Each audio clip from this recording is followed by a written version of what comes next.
Action! What's up, everybody? Welcome, Squad and Derek's fans, and welcome to our coverage of SHOT Show 2021.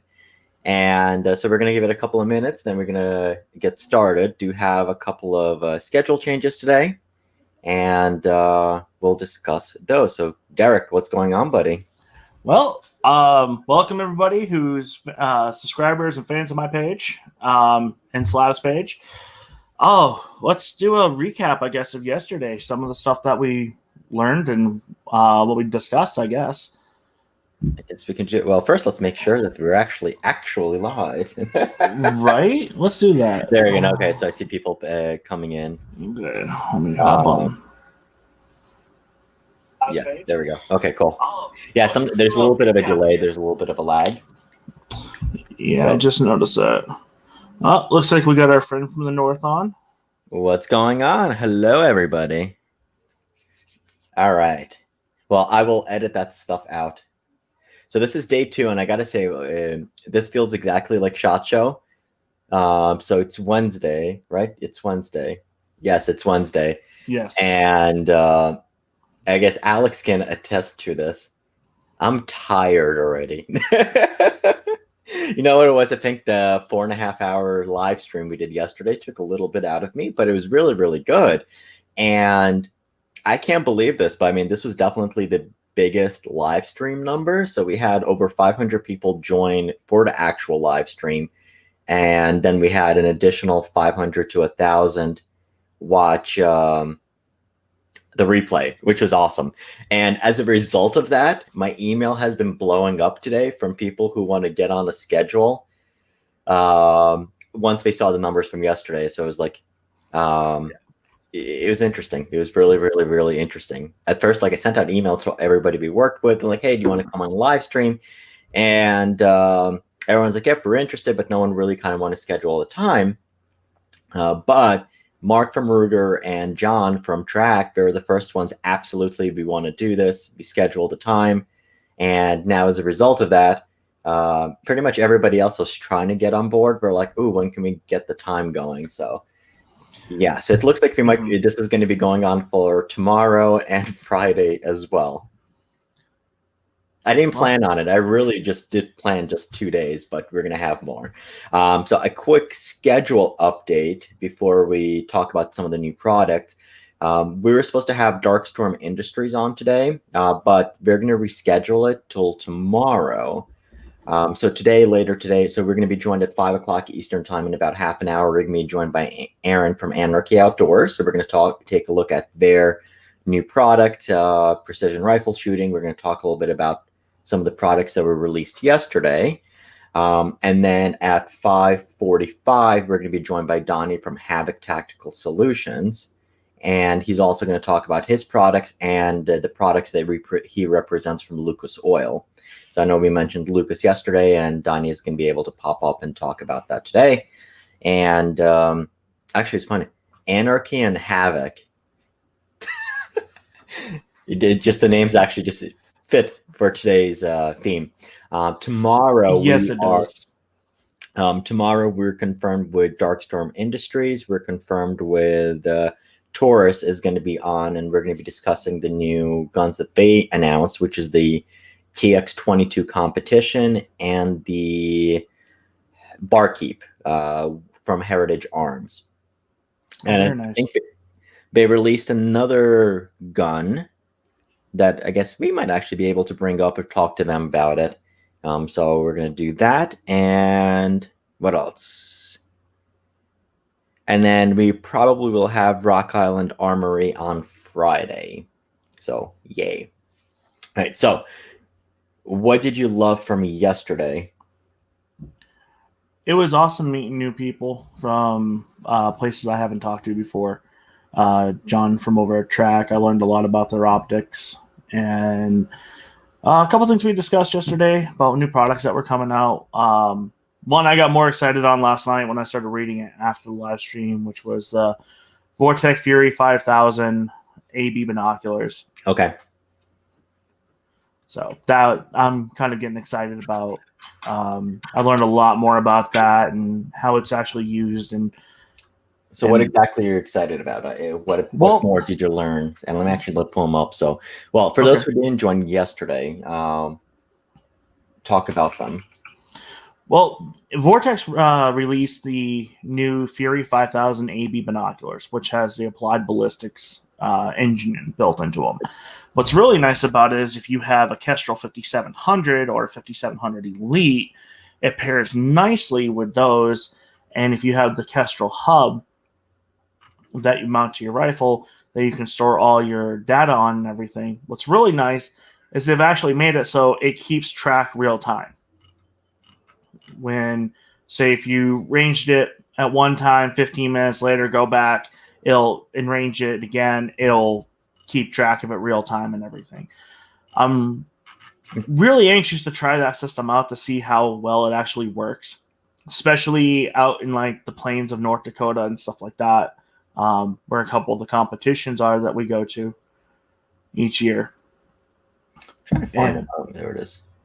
Okay, the Fury HD 5000. Yep. And everything links through the app, the Kestrel, the hub. You can even use the Garmin applied ballistics watch. Okay. On those also, which I didn't even know until last night.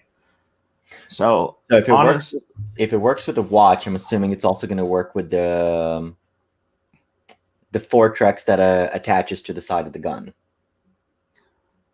I want to say yes. So then here's the question, though, because you said you're going to bring it up with the Kestrel. Mm-hmm.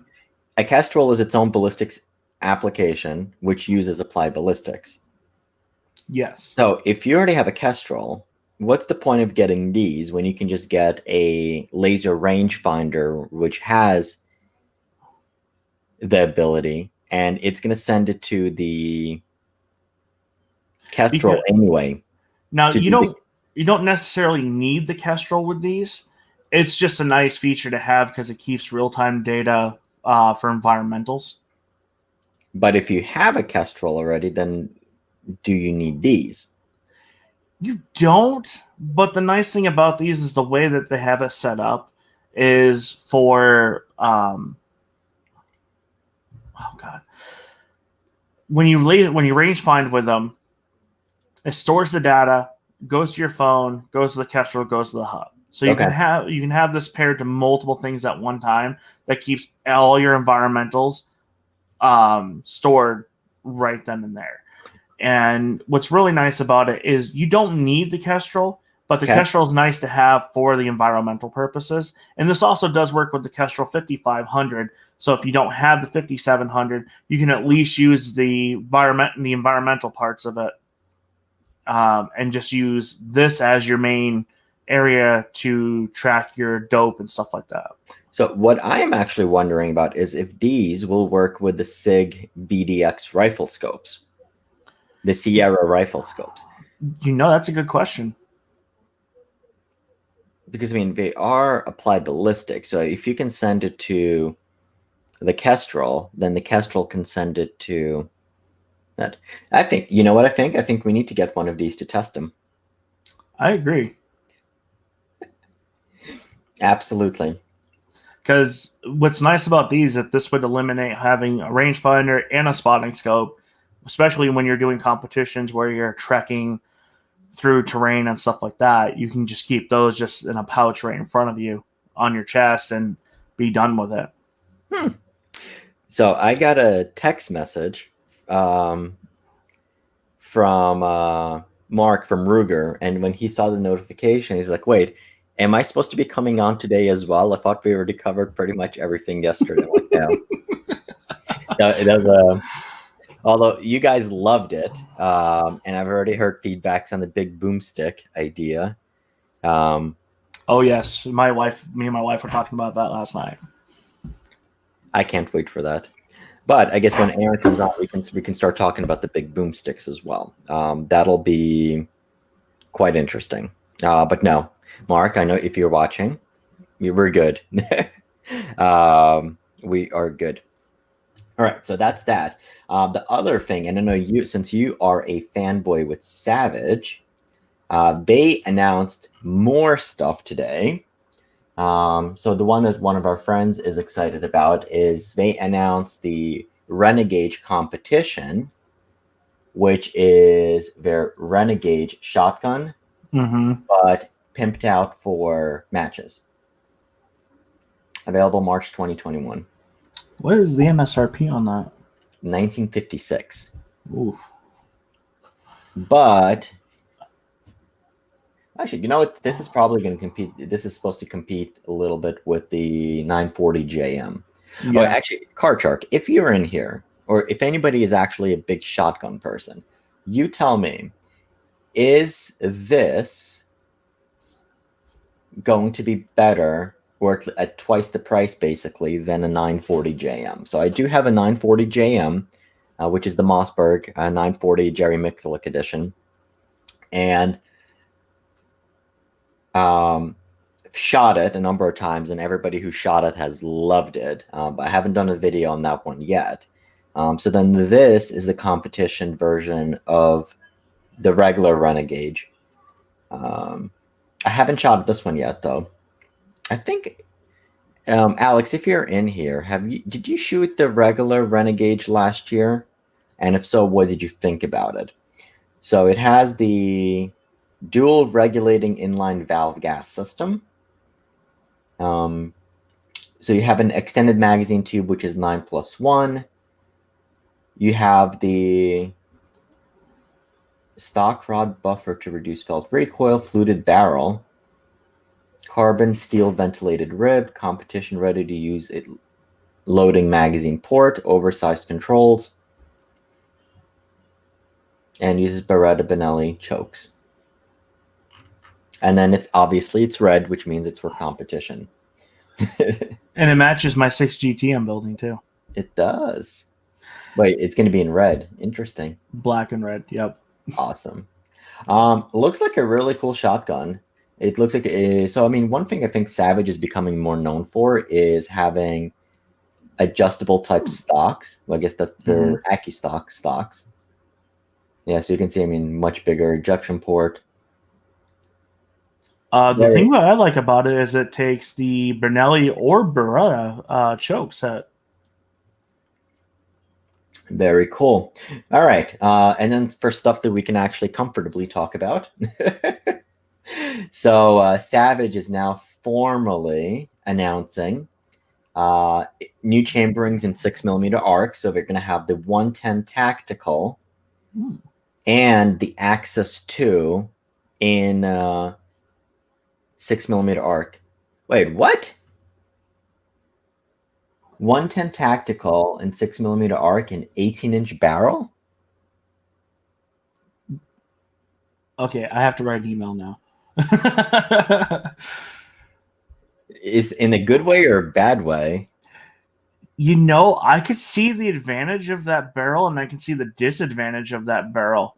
The advantage of it would be easy to maneuver around, because Logan from West as a shooter runs a 20-inch on his 6 Creedmoor. Okay. But I can see the disadvantages of the 18-inch of not getting the velocity up. So, I mean, here's what I can say, however. So I have tested the 14.5, and I've tested the 24-inch T-box barrels that I have in 6mm arc. I have two 18-inch barrels, but I haven't built them yet. But the velocity difference is actually not going to be that much. I would probably say out of an 18, it should be mid-26s or like low 26s. Now, the one thing to keep in mind is, and this is once again going back to the whole 6mm arc debate, as per Hornady, the specs that you can get out of a bolt gun, you can go up 10,000 PSI higher on a bolt gun than you can on a semi-auto.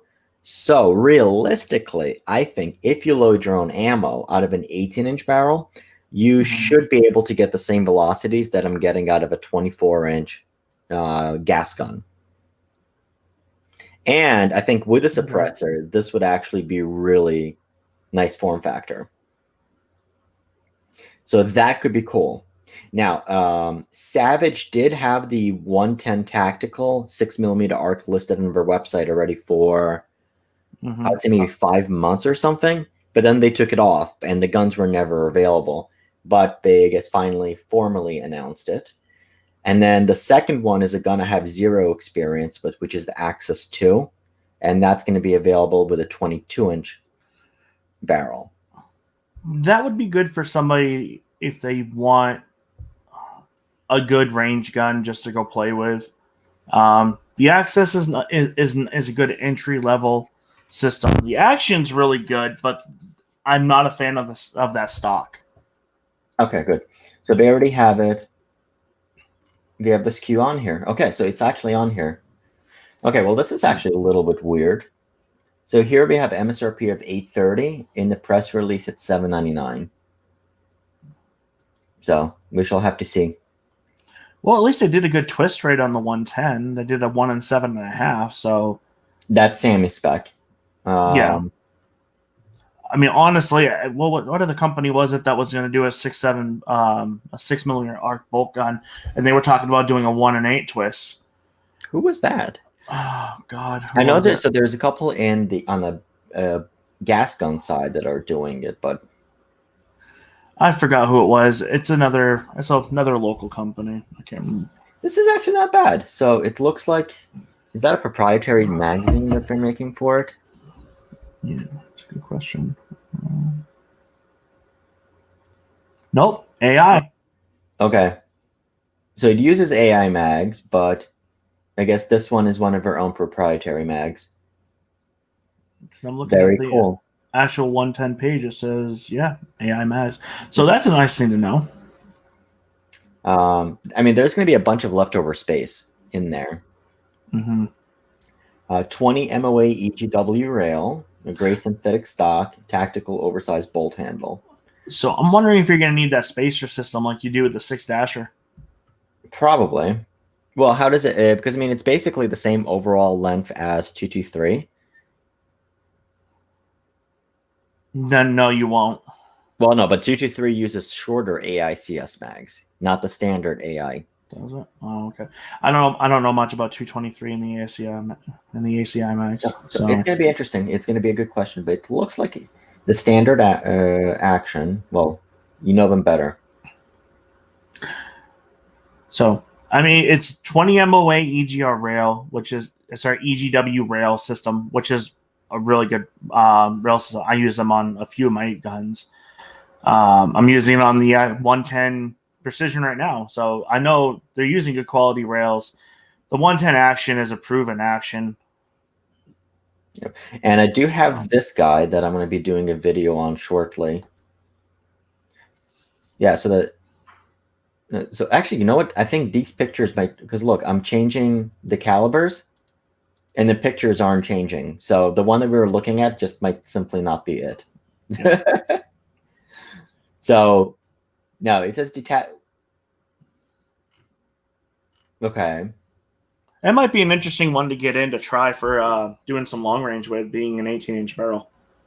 All right, so detachable box magazine, 1 and 7.5, carbon steel. All right.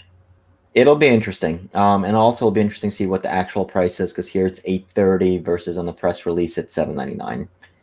So it is interesting. Plus it's but also button rifle sporter barrel. So it is interesting. I mean, I wish it was a heavier barrel, but well, the nice thing about it, it's a Savage. The barrels aren't that hard to change out on it. So if you don't like the 18-inch, it doesn't mean you can't spend like another $450 and get a a 24-inch barrel spun up from like Preferred Barrel Blanks or something. There we go. All right, and then this guy, that's the Axis 2. It's going to be $449 versus $429. So whoever wrote the press release, and I have a suspicion I know exactly who, give us the correct answer as to what it's going to be. But realistically, the street price should be in the mid threes for this gun. Okay. 22-inch barrel. Yeah, street price and access is usually about $325. I wonder if it's gonna be sold at Wally. Maybe. Because that would be something. You can go to Walmart, you can buy this gun and go shoot 1,000 yards. Very cool. All right, and then the other thing they announced is guns available in 28 Nosler. Really?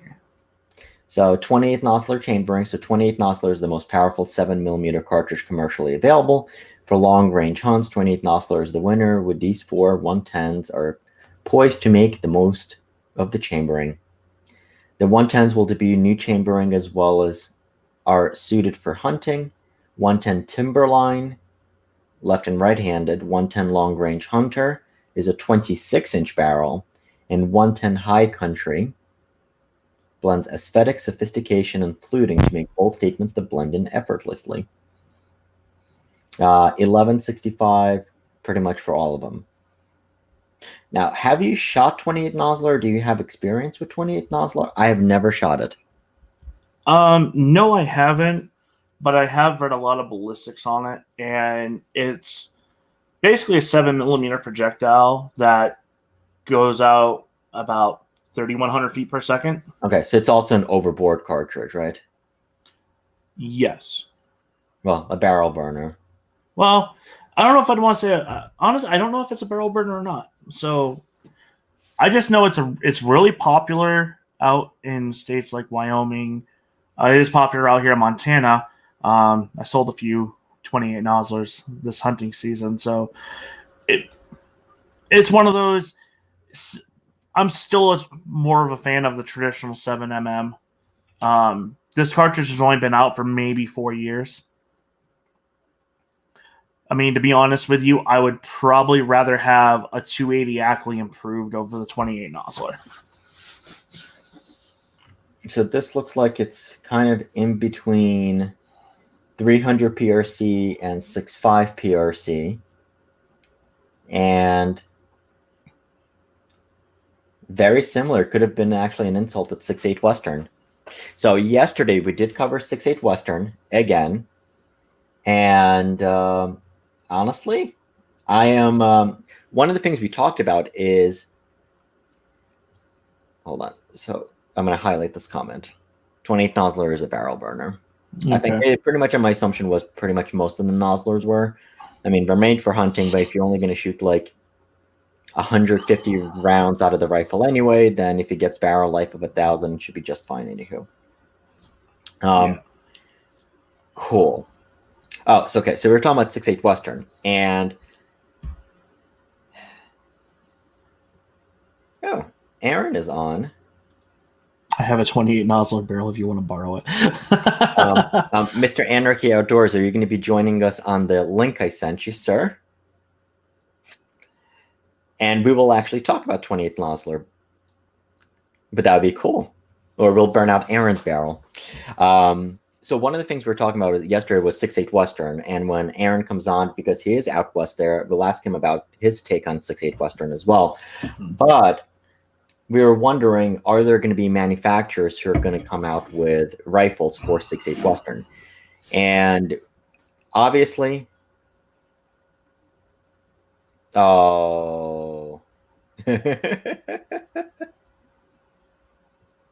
yes. I was really hoping you were going to say Savage. No. Well, he can talk about that. But we were wondering what manufacturers are going to come out besides Winchester and Browning, which are the guys who are bringing out that cartridge to the marketplace in the first place. And one of the companies I've had really good respect for, and they do a lot, is Oregon Mountain Rifles. And they were one of the companies that did a barrel for an upcoming 6mm art project. And I was following them, and you saw this yesterday on Instagram. 6.8 Western is now available. We've had so many calls about this new cartridge that we have added it to our lineup. Currently, lead times are longer than expected for 6.8 Western while we wait for our reamers, but we are taking pre-orders. 6.8 Western will be added to our entire lineup, from pre-fits to upgrade packages as a caliber choice on the website. So, and they make barrels, some awesome barrels. Carbon fiber. I would bring mine out, but it's in the basement.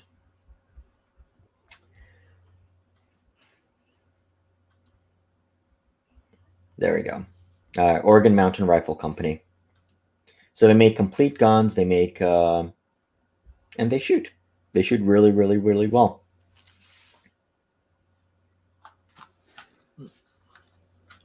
Some of the nicest carbon fiber barrels. So we do work with a lot of hunters, and apparently we're getting demand. So it'll be interesting to see. Alrighty, so let's go through some of the questions, and then we're going to bring Aaron on so he can talk to us about Anarchy Outdoors. You look evil today. That'd be who? Me? Day 2 gave. Joe, thank you for joining, sir.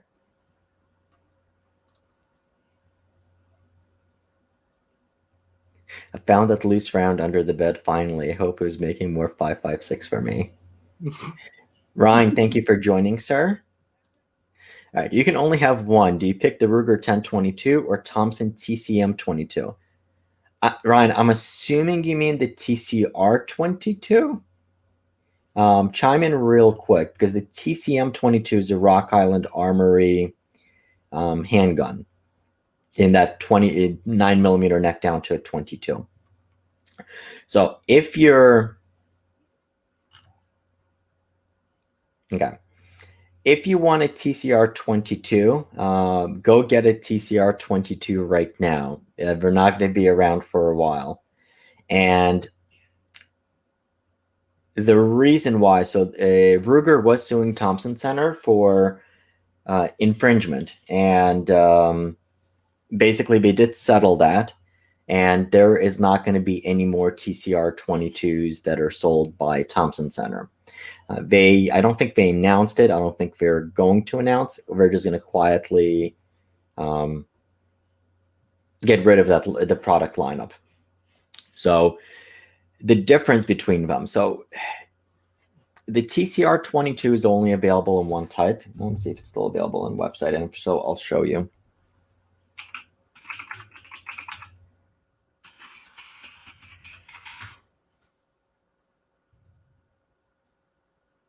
Okay. All right. So, okay. So this is the TCR 22.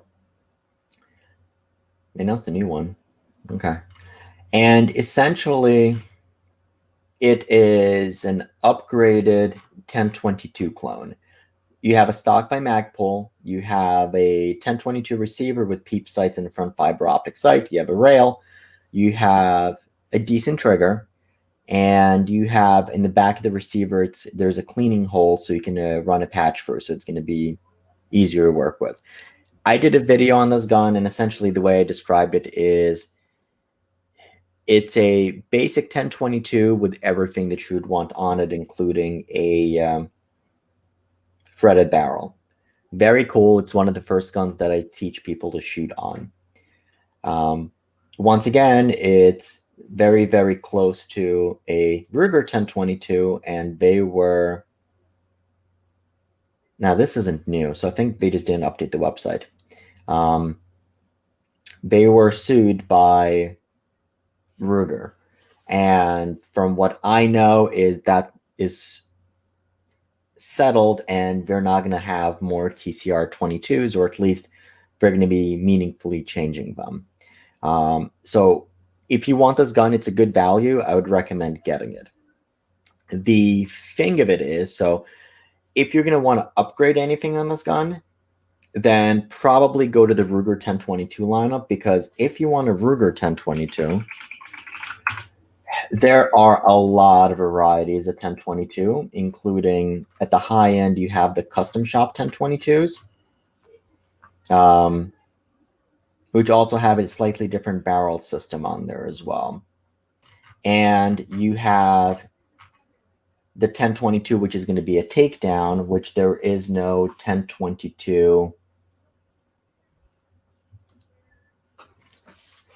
So you have all of these other choices with Ruger. So I would say, yeah, that is cool. I would say find out what features you want in your 1022 and then just buy one of those. But if you just want kind of like a basic entry level one, I like the TCR 22. I really, really, really do. So, Brian, hopefully that addresses your question. And now I see Aaron. You're good. Give me a thumbs up. All right. First, he points to thumbs down. All right. So we are going to bring on right now our first guest for today, who is Aaron from Anarchy Outdoors. And he's an awesome guy who's helped support the channel. And they make some really awesome stuff for everything. So, Aaron, hello, sir. Hey guys, how you doing? Not too bad. Yourself? Doing good. Doing good. So, doing as good as I can, I guess. That's on the Rona quarantine. So yes, I was going to say, how are you and your family recovering from the VU flu? So far, I haven't gotten it, but one of my little kiddos had tested positive last week. So did my wife. So I'm just riding the train, hoping it stays away. That, or you probably had it already, and you're the one who's responsible for bringing the plague to your household. Probably not. But it is what it is. So other than that, no, things are going well for 2021. Awesome. So were you planning on attending SHOT Show or no? And how do you feel about SHOT Show being canceled?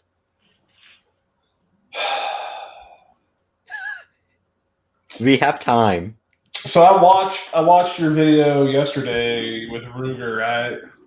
So I don't treat SHOT Show like going and making deals or whatever, right? I very much treat SHOT Show like an opportunity just to get together with all of the partners that I have and people we deal with in the industry, and kind of just set the tone for the year on different things. So I'm kind of bummed that it was canceled. That being said, with my kids getting coronavirus last week, I wouldn't have been able to attend anyways. So it is what it is. Hopefully we will be back strong in 2022.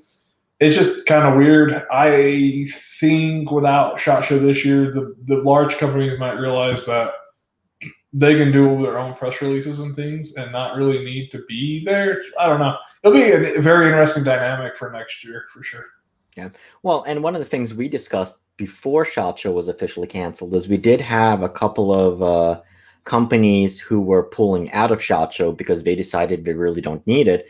And for anybody who wasn't on or who did watch yesterday's or didn't watch yesterday's, but one of the things we discussed with Ruger is how a lot of larger companies were less dependent on SHOT Show and were mostly going there for connections, because if you're a distributor, if you're Davidson's or not, you can just pick up a phone call or fly out or get somebody from the company to come over and introduce the new products and look at it. And what most people don't realize is that a lot of the bigger companies, they don't release or they make public the product at SHOT Show. However, they're generally released in November and December when you have what's called the buying season. And the distribution shows. Yes. So you have like NASGW, which is the National Association of Sporting Goods Wholesalers. And that show was canceled. And then immediately after SHOT Show, you have a couple of more shows. And we're kind of getting away from those, and we really don't need it. I think the ones who are hurt the most are the smaller companies who do depend on direct distribution to dealers, or who just, well, they've saved up for money, they paid for a table, and they want to have that reach to both media and FFLs. And I do feel bad for them. I think in the long term, SHOT Show, I mean, it'll always be there. It'll always be something you need to do. Honestly, when I go to SHOT Show, I go to one, I go upstairs to the new booths, and then two, I spend most of my time on the ground floor of SHOT Show because that's where the smaller companies are. The companies that I personally and Anarchy Outdoors does a lot of business with, they're all on that first floor. Yeah, you go upstairs to see some of the bigger buildings, like some of the bigger guys, pick up some swag, maybe talk to a couple contacts that you've got. or try and build some contacts. But the problem with that is there's like all the contacts you need to talk to, they're all busy. You know what Yes. I mean? So it's fun to put hands on guns and to play around with things. So I will tell you, I've been to SHOT Show, let's see, since 2016. So like 4 or 5 years now. Last year was really nice. They really cut down on the superfluous people at SHOT Show last year. I think it was like one of the smaller attending ones. It was Okay. like 70,000 people, right? It's not small, but the year before was like so packed you could barely walk.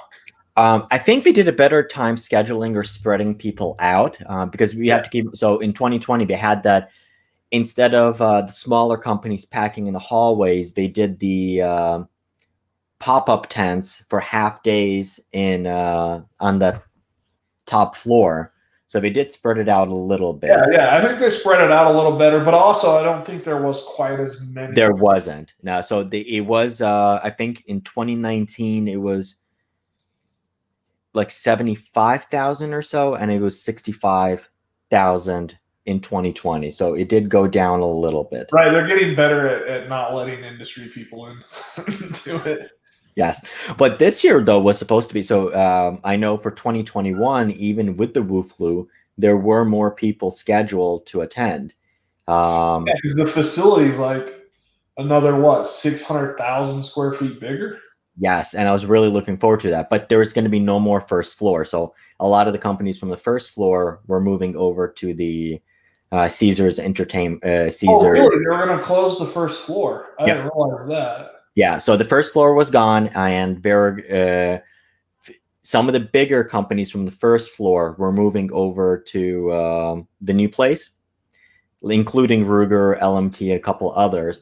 And then we're using the empty spaces that were left on the first floor of the SHOT Show, plus the new place, and we're filling in the smaller vendors there. Well, you said the second floor, the main floor, right? The main floor. When I say first floor, I mean the one that's at the bottom. Yeah, so the basement was going to be canceled. No more basement. The basement was spread out between between the main floor plus the new Caesars Expo Center.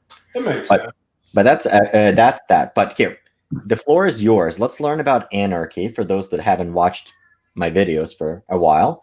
Tell us who you are, what you do, kind of how you got into it, and anything fun and exciting that you're working on. So I got this beautiful award.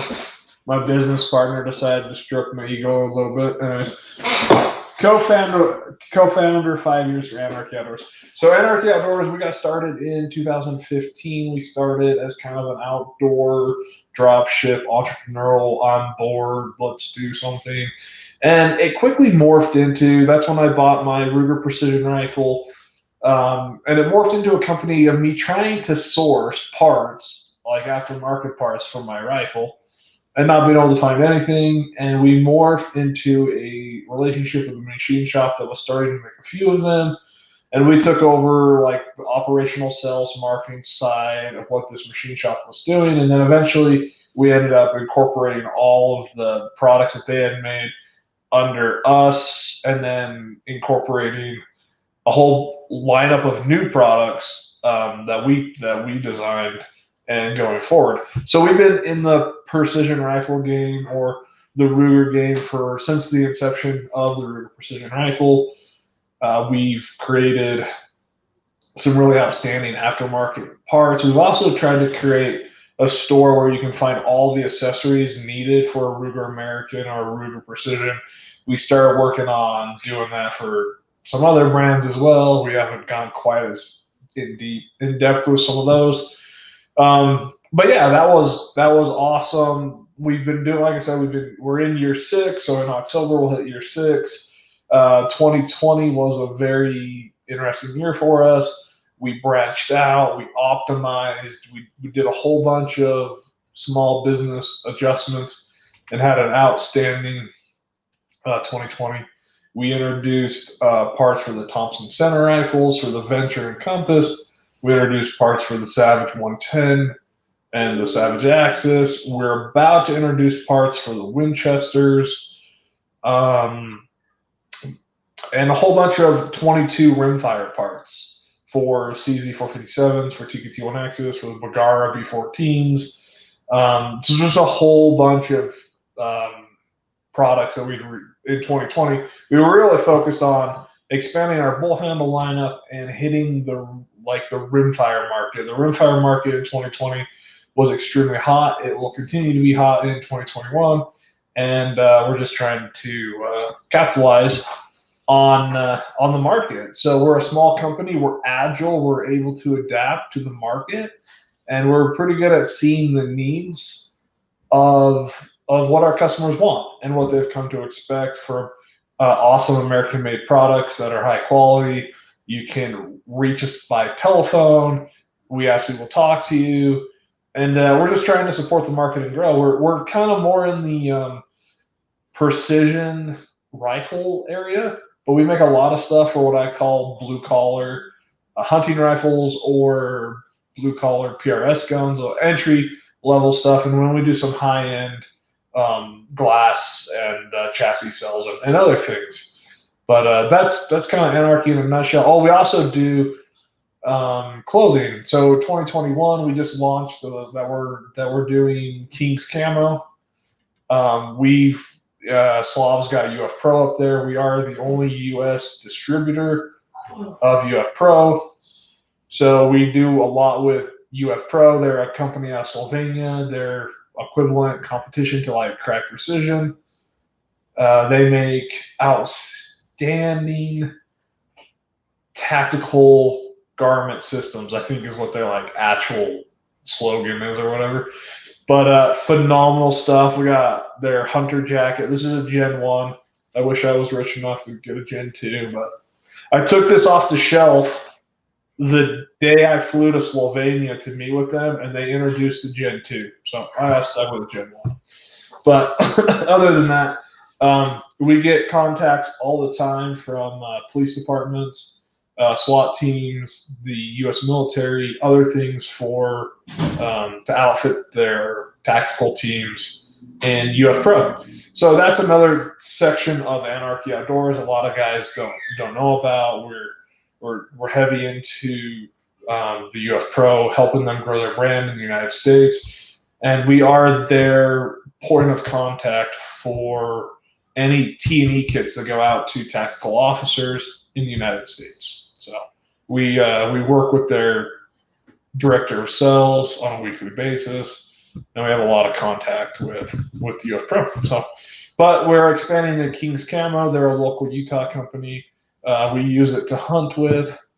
We threw around the idea of maybe expanding farther into Sitka as well, and some other things, but that's kind of the first launch of 2020. We've added a little bit more clothing and camouflage to the lineup of all of our parts for great hunting rifles. And then we have probably March or April, we will drop a whole product lineup for handguns. So. Awesome. So it seems like you got started, you got into shooting, and then you're like, I want parts, so you decided to go create a company around it.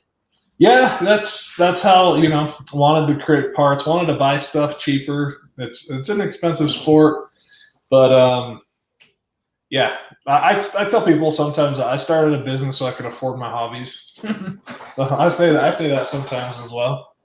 But it's been fun. It's been great. It's been a great learning experience. Anarchy, we now have 7 or 8 employees. We're about to put a building under contract and move our guys into a much larger warehouse space.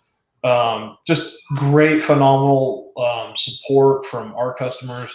We appreciate them helping us grow, and we're just giving back. Every dollar is reinvested back, and we keep making great parts. So awesome. And before we dive into your products, so one of the things that you also have great brands such as Area 419, you have Timney, then you also do scope sales. So you have Athlon, you have a couple of others, and actually you do a lot of Area 419 stuff, and Catalyst as well. And they just got under Right On Optics too. Yeah, we just added a couple of the Right On Optics SKUs But no, Area 419s have been around since 2008, I believe. But they really got going about the same time that we did, and we helped build.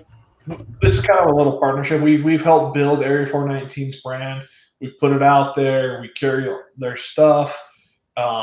Craig and John and Justin, kind of the three head guys over there, are friends of mine. Just relationship building through this. Craig has been out to Utah to shoot PRS. He stayed at my house.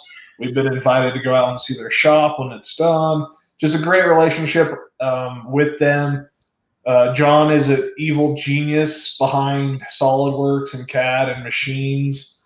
And Craig's an evil genius behind marketing and brand awareness. So we bounce ideas back and forth from each other. So and that's very integral part of the learning process in this industry. So. Awesome. So speaking about Anarchy, I mean, one of the things you're well known for, I mean, you do a lot of stuff for Ruger parts, and one of those is going to be your bolt handles and your bolt knobs. So why would somebody, let's say if somebody purchased their Savage 110 or Ruger American or Ruger Precision rifle, when or why would somebody want to consider getting a new bolt handle? Yeah, and I still wish we could handle firearms on this channel. We might have to start doing Twitch streams or something.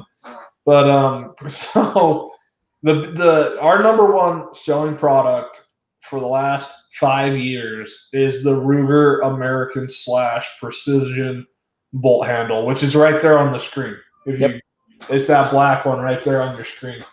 And that's our number one selling product. And it's probably due to the fact that Ruger Americans are like $400, you know, or I haven't bought one recently. I don't know what the gun rush has done to the price of the Ruger American, but they're cheap. They're inexpensive. They shoot sub-MOA. They're great rifles in tons of calibers, but they have a terrible little teeny bolt handle. And so we developed this handle for that gun, for the Ruger American Predator. We wanted something that would give you a better leverage when cranking on it, and then something that was a little bigger, so you could personalize it, right? Something that the handle that was a little longer, and then you could put the knob of your choice on it. Be a 2-inch long knob, be an 1.5 inches, be a little sphere, whatever you want. You could personalize it to what you wanted. And the one thing gun manufacturers, especially in the sub $800 range or sub $1,000 range, is they put bolt handles on them, but they don't think about where your trigger finger is and how you actuate the action and the rifle. So you'll notice that the Ruger American Precision handle we make has a slight bend to it.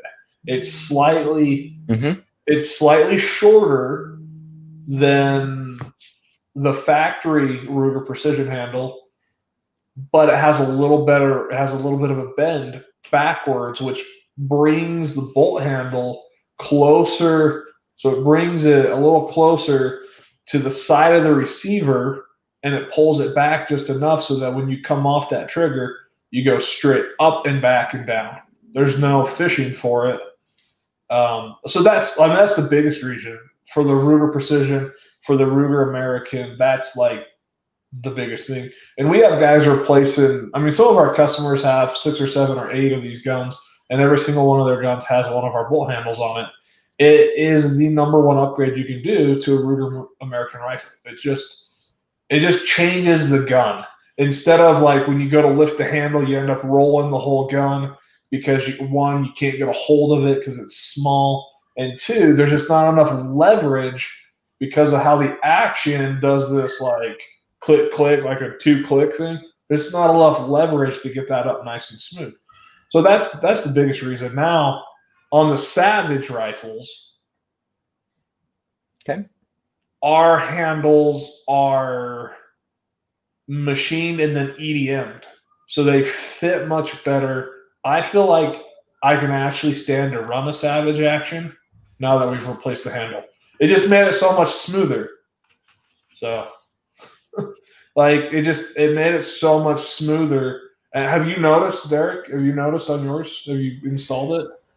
Yeah, actually, I took it off of the 300 PRC I built, and we put it on the new Savage 110 Precision, and did notice a big difference between the target bolt handle and that one. This one was I will say it is a lot nicer to run on the 110 Precision, especially with the way they set that rifle up. And I really am enjoying that little Bertha bolt handle that you guys have also. Well, we can get you another. We can get you a couple more handles so that you can have them. You don't have to swap them back and forth. So just remind me on that. And I love the handle on your RPR rimfire. That is night and day, all day long. Just a little bit of bend, baby. Oh, I can't wait to bring it down to Utah for that match, for the NRL 22 match. Just a little bit of bend makes a huge difference. And that is actually one of the things. So even with SHOT Show, that was supposed to be canceled, Derek and I were still planning on going out. And one of the reasons why was we were going to be meeting up with Aaron, and we are going to go do a tour of the manufacturers in the Utah area, and we're going to go shoot. But I guess it's good because we wouldn't be able to meet you because you got the VU anyway. So we are rescheduling that for, I think, for April. But it would be a good place. Now, you brought up rimfire accessories and the growth of NRL 22. Can you talk a little bit more about that? And when somebody's buying a rimfire rifle, does it really make sense for them to start upgrading that? Because, I mean, with a center fire rifle, you're going to go shoot it long range, and you're going to spend time with it. And well, you spend $500-$600 up to a couple $1,000s on a center fire rifle, so you don't feel bad spending a couple $100 more to make it better. But what's the driving factor in 22s? Because I would think most people, when we think of 22s, like Ryan brought up before, a $350 TCR 22 or a Ruger 1022. And I guess very few have the rimfire precision 22. Yeah, so I think the driving factor behind 22 and the explosion of popularity is it's fun.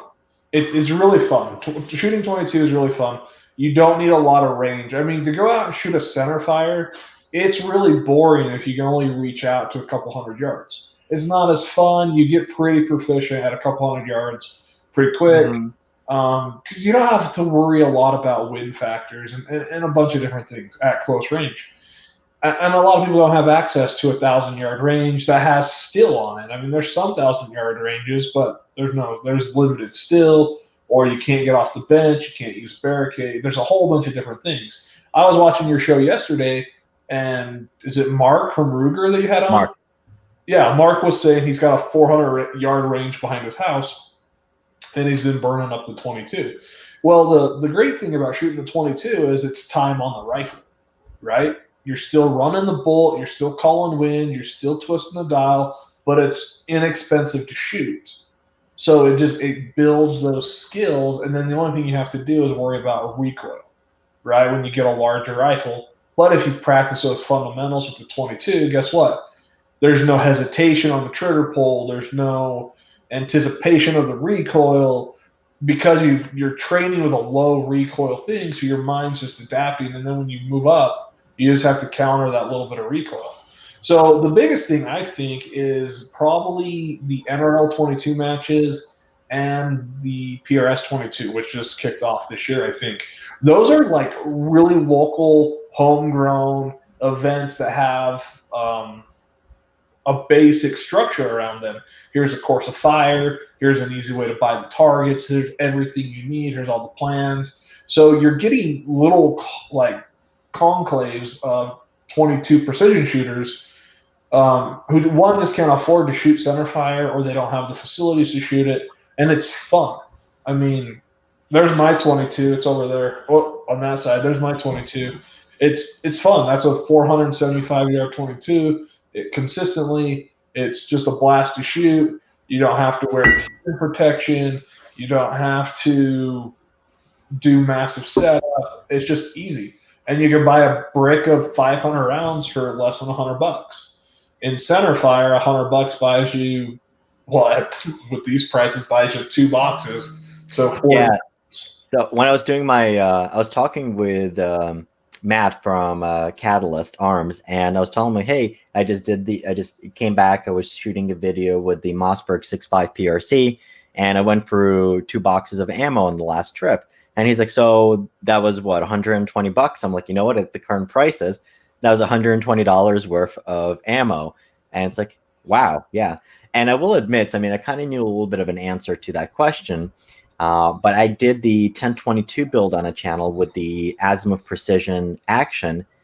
And after talking to Aaron, I'm like, you know what? I have steel at 300. Let me go try to shoot it. And we're hitting an 8-inch steel plate, 8 out of 10 rounds.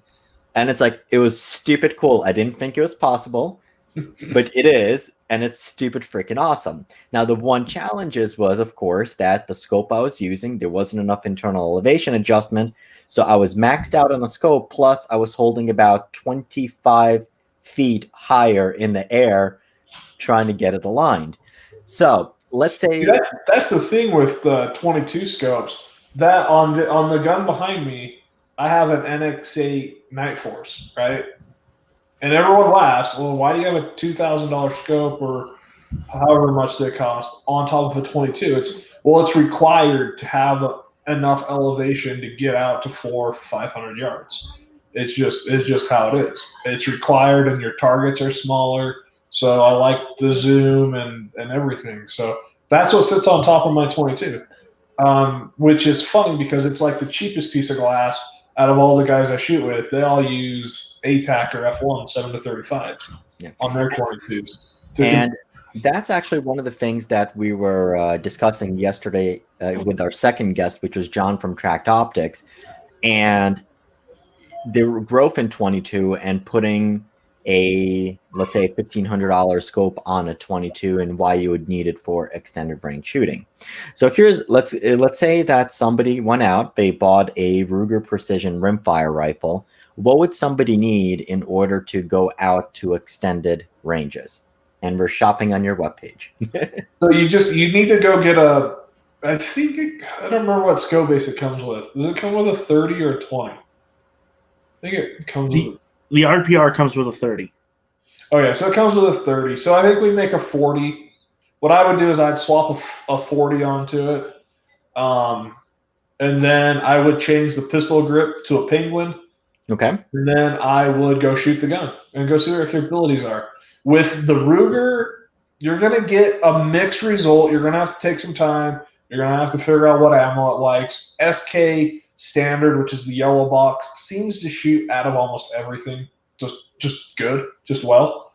So I would start with some yellow box SK if you can find it, and then I would just take the gun out and see what it does. Yeah. And honestly, you spent what, $400 or $500 on the gun, another $150 on a scope base and Penguin. Then I'd go out and shoot it and see what it does, and then I would save the rest of your money. And I put a $600 to $1,200 optic on top of it. Yeah. And Aaron, this is the one you're talking about, the SK Standard Plus, correct? Yep. And SK so Standard Plus. this ammo is awesome. So in the testing that I've done, it has been pretty much as accurate as the red match ammo, but this is significantly cheaper than that stuff. So the way that SK, and I'm going to put up a video. So I did a video with Berger, with the Capstone Group, which imports Berger. Well, Berger is made here. They import Lapua, SK, and Vita Viori. And we were talking about this ammo in particular. And it's just a great in-between. So it's not super duper match ammo, but it's very good ammo and much better than a lot of the other match grade 22 ammo that you're going to find. And it just seems to run really well in pretty much anything. It shoots really well. I'm currently shooting the red box because I can't find any of the yellow box. But they're very similar. And how they produce this ammo is they lot test. And based on the lot test is what label they put on it. Interesting. Okay. Yeah, if you didn't know, so one of my good friends, he works for Chattanooga Shooting Supply. He's a big purchaser for Chattanooga, and yeah, it depends how the lot tests, and they label it. So, and it's also how fast they run the production machine. So your more expensive ammo, they run at a much slower pace, so the consistency is that much better. So that's where you get your biathlons and your Midas tack, and I think it's Midas plus, and your Center X's, is they run that ammo slower, and then they lot test, and if it doesn't fit in within their parameters, then they downgrade it to the other types of ammo. And they're all made in the same factories over in Europe. Wolf used to be made by them too. Yes. If you get Wolf now, it has the Ely wax on it. Yes. Ely now makes Wolf in their factories. And I learned all this crazy. Who knew all this crazy stuff about 22s? But here in Utah, we've been doing the 22 Marksman's Challenge for a very, very long time. So all the guys I shoot center fire with, they all already had 22s that were capable of 300 or 400 yards before this whole craze took off. And they're like, yeah, we already know everything that you guys are discovering now. Like, we did this 8 years ago and different things. So it's been really fun. The 22 competitions are a lot more laid back. I just find them more enjoyable. I come out of quarantine on Sunday, which is a day late for my local match. I'm super bummed because I haven't shot a 22 match in a couple months, and I was ready to go for it, but we'll have to catch the one next month. But yeah, the rimfire stuff has just been awesome, and that's what I would suggest with the Ruger. You go buy a Ruger and you just start shooting it, and you see what you need to change. You need a vertical pistol grip. The 45-degree angle pistol grip is just garbage. Yeah. I love the Emperor Penguin grip. Right. So, and that was my next topic that I wanted to discuss. But if we're gonna, so you say it's bad that you have the woof loop. I would say, to me, it's a benefit because now, since you're stuck at home, it's a lot easier to get you on time wise. That's true. This is true. This is very true. So one of the things, and let me remove that. So one of the things we've had on this channel that I've been completely all over, and it's on all of my precision guns, is one of your pistol grips. Talk about, so I don't have to do that, but talk about why somebody would want to get one of your more upright grips, and then the difference between the Tuxedo, the Penguin, and the Emperor. And so I started with the Tuxedo, and that's what I have on the Ruger Precision Rifle and 300 PRC. And then more recently, I've gotten the Penguins, and I kind of like those a little bit more. And then you also have the Emperor grip as well. Yeah, so again, this product happened to fall into our lap. Okay, so I have lots of partnerships. We do some white labeling or whatever. One of the guys who manufactures for us all of our nylon products, like the Penguin grip, he came up with this design. He's former 75th Ranger Bad, GRS, badass. He's got a twin brother who's federal law enforcement sniper, and him and his brother developed this grip to combat some of the issues with a 45-degree grip on a precision rifle. It's just not good placement of your hand for a precision shot at long range. So he developed this product. We liked it. We helped him with a couple final iterations, and boom, you have the Penguin. Penguin was the original grip. And if you click on that, you can see the reason it's called the Penguin grip is it has the outline of an Emperor Penguin. That cutout looks like a penguin. Yep. And if you turn it on its side, it totally looks like a penguin. You can see his little feet at the bottom. You can see his head and his nose at the top. So we named it the Penguin, and it's been an awesome grip. It allows you, and we have some. You can go check out our YouTube channel. We have a bunch of videos on why and how, and some very specifics on the Penguin grip. But it allows you to keep your hands at a 45, like at a straight vertical allows you to keep your thumb on the side of your shooting finger. That gives you an alignment for a straight back pull. It also takes your pulse out of your thumb, which when touching the rifle can play with its harmonics, or things like that, right? So that's why you're doing this, right? You're trying to keep your hand square with a straight, repeatable pullback every single time on the trigger, and that grip just helps fold your arms. One of my favorite reviews on my website of the grip is installed. Oh, I like it. 200 rounds downrange. Oh, it's whoa.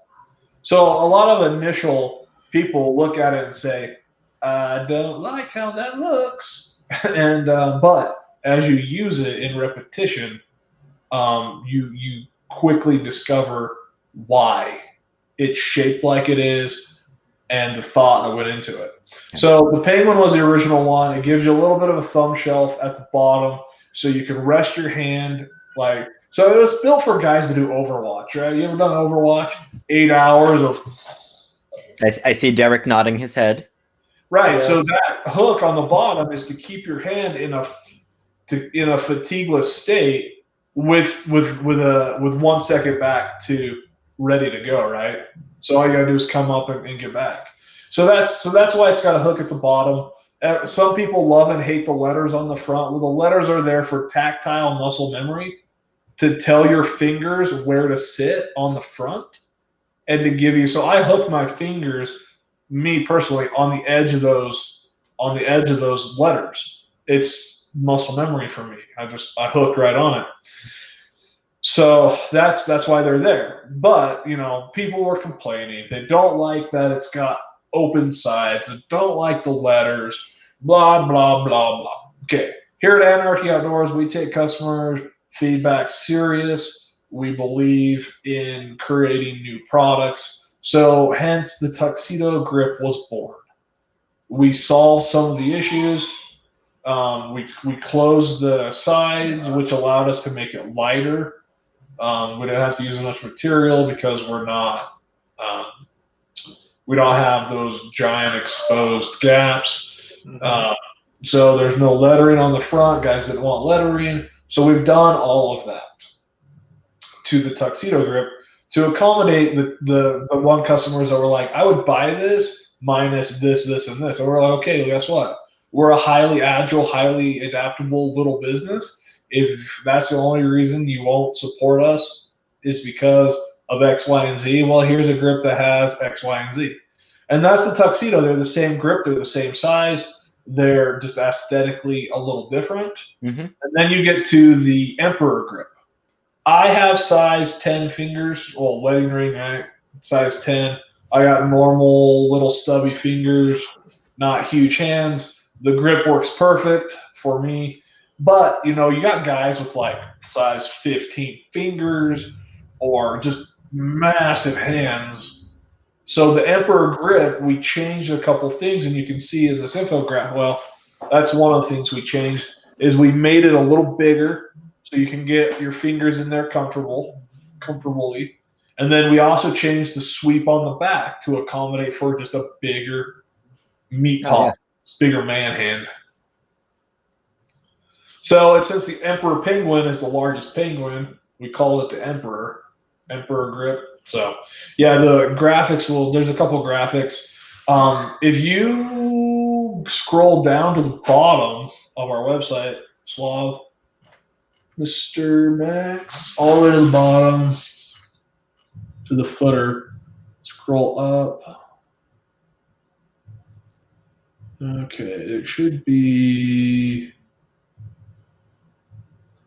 product info sheets. Click on that right there. Further info. Got it. Okay. I did not even know that was there. Okay, so then click on the penguin. This got the precision rifle grips? That was its original name. The precision, I don't remember. That was its original name. And the guys that first bought it, that's what it was called. It was a little bit into it that we changed the name to Penguin. So, but yeah, so this will give you a whole loadout on what was designed, the different colors, the sizes. I think there's one for the tuxedo and for the Emperor. So. Very cool. Yeah, and so I mean, people would think that it's only good for bolt guns, but you have it here pictured on an AR. And well, it was designed originally for an LBRC. Yeah, and like I said, I have it on mine, and it's just once you have it on there, you just any other grip is just weird.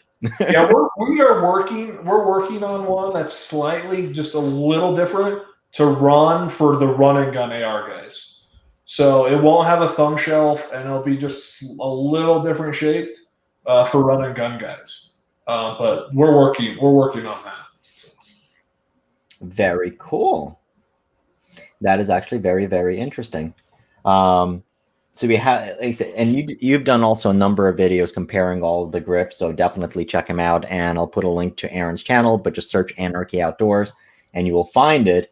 And Aaron is also nice enough that for supporting Squad members, we do have an exclusive discount, and that's going to take off 10% off of anything you purchase from Anarchy Outdoors. So make sure to check them out. Cool. So we talked about what other infographics we have. What do we have? Is that all? Keep scrolling down. Yeah, there's the tuxedo. There's the bottom. What's the bottom one? Scroll down. Okay, there's the tuxedo. Okay. Our scope bases. Yep.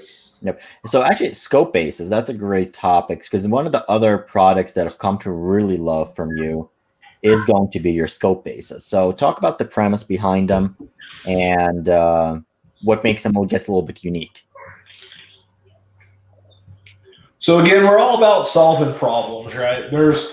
There's 100 companies that make scope bases, right? You've got EGW, you have Weaver, you have Ruger, Area 419, Badger Ordnance, the list just goes on and on, right? Everyone makes a 20 MOA scope base, okay? That's like standard. The problem is if you own an expensive optic, that's perfect, right? What we discovered early in building Anarchy Outdoors is the market for lower end optics is just massive. Ride-On or Riton, Athlon, Track, just dozens of these little companies, Primary Arms, all these little optic companies that popped up. Well, guess what? Their scopes that they sell the most are all sub $600, and they don't have as much tracking as you need. So we were like, why don't we make 30 MOA bases or 40 MOA bases? We even make a 60 MOA base for the Magnum calibers, because I see that, yeah. If you're going to stretch out a Lapua, maybe you zero at 500 yards, and then with a 40 MOA base, you have more travel, or whatever. Maybe it's a 200 yard zero, or with a 60, you can zero at 100 and still reach out to distance with plenty of travel. So that's something that we decided to do. We've learned a lot about scope bases and how not to make them. So they're compatible with all the different types of rings that are out there and mounting systems. Some of our early RPR bases, the dovetail cut where the pick rail meets body is slightly rounded. So if you have like Badger or Seekins rings, they don't work. The ring won't clamp on the base. If that's the case, contact us. We'll swap them out. But anyways, so we learned that we learned a bunch of things when we made these. But another thing is we like to differentiate ourselves. I don't like competition. No one likes competition, right? I want everyone's money, and I don't want you to give anyone else your money. I want you to spend it with me, right? You're honest. And if you spend it with me, I promise to 100% guarantee my product, satisfaction, answer the phone, customer service. You know what I mean? I want to earn your business, but I want your business to stay with me. So you have to, 101 of marketing. What makes your product different than every other product? What sets you apart? Well, we had seen a couple levels in scope bases. We've seen a couple. Area 419's CZ 455 base was probably the first one that we saw. Their 457 base, same thing, bubble level. So we're like, I called up Area 419, and I was like, why don't you have a level in your scope base, of your Remington scope base? It just doesn't really work with the action, whatever. I don't think they really care, right? They're making scope bases so fast on their machines. It's just another step, right, for them. But I'm a little smaller than them, a little more agile. And they're extremely agile because the way they produce products is insane and how fast they do it. But we're like, we put bubble level in everything, right? So this, I think, in this infographic is a Remington base, and you can see we free floated the bubble off the back. Yes. So that you can actually run the bolt. The problem we were running into is you couldn't make the back big enough without hitting the bolt, so we hung it off the back side of it instead of incorporating it like the full piece of it. So yeah, that's our bases. They're all 70-75 aircraft grade aluminum, hard 3 anodized. We put bubble levels in them that are pretty reactive, so they'll register as you move the gun around. So it's just something awesome that guys were looking for, the market. And for the people, and Aaron, so for the people who are newer to longer range shooting, why would somebody need a scope base with a bubble level? So one, unless your receiver has a weird weaver, dovetails, whatever, put a scope base on it. Buy a good one. Don't put 85 in a Ferrari, 85 gasoline in a Ferrari, right? Take some time with your gun. So the bubble level is important because once you get past a few hundred yards, if your rifle is canted, you're going to throw your bullet off. Now, the best explanation of this I've ever seen is a friend of mine, Bryce Bergen, long range shooters in Utah. He does like a 10-minute video where he cants his rifle, pulls the trigger, and you can watch his bullet. He's got cameras everywhere. He cants his gun to the other side, and you can just watch the bullets do this Y pattern as they're canted, right, at 1,000 yards on a full IPSC target. So he's shooting, a 3-foot tall target, and you're just watching this cant, and then watch the bullet just go boom over the shoulder, boom over the shoulder of this IPSC, and he shows it the best. Canting your rifle will throw your bullet off, and I'm not going to tell you the math. I don't know what the math is. All I know is cant's important, but it's going to incrementally move that bullet slightly to the side. And as you get to extreme long range, or even at 1,000 yards, that you're gonna be 4 inches off the side of the target. So if you ever get frustrated because you're missing at 1,000 yards and you're like, damn, I know I can do this, check your cant. Like, check your cant, check your scope base, your scope, make sure everything's tight, right? But cant is a huge factor. So that's what the bubble level is for. The bubble level is to allow you to check the cant. Now, there's companies that make them that hang off the scopes, or electronic ones, or all sorts of things. But pick what works for you. On that 22 behind me, there's a level. There's a level in the scope base and on my scope. So I use both levels, and sometimes I have an electronic level that I move around from gun to gun, and sometimes I forget to put it back on there. So when you're shooting, you're like, oh crap, forgot my bubble.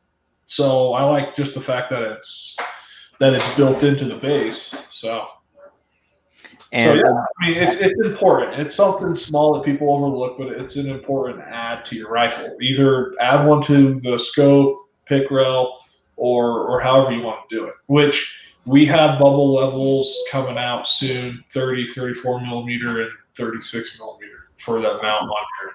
Really? Out of your gun. Yeah, just remind me. I'll send them out to you guys to play with. I had one laying around here. My warehouse, since I can't go to the warehouse, my warehouse manager was supposed to bring me a bag of stuff so I could hold up and be like, 2020 was awesome. Here's our Savage Thompson handles, some of our bolt knobs, some of our other products that we made. But he's busy picking up shelves and cubicles for our new office space. So he forgot to pull them out of his truck last night. He lives 6 houses down from me, and he forgot to bring them over last night. So we're just stuck with nothing. So. Right. So one thing I got to ask, since you're quarantined at home, who brings the groceries and the food for you? So I tested negative. So I venture out. Okay. I venture out. So I've been tested twice. I'm waiting for my second results. I'm showing no symptoms, and I've been tested. I think my little boy showed symptoms for like 12 hours. So, and he's like, school's like quarantined him for 10 days. I think he's up Saturday. My wife's quarantine ends tomorrow. It's been her 10 days. And now that she's exposed, as long as she's not experiencing any symptoms, she's good to go for 90 days, right?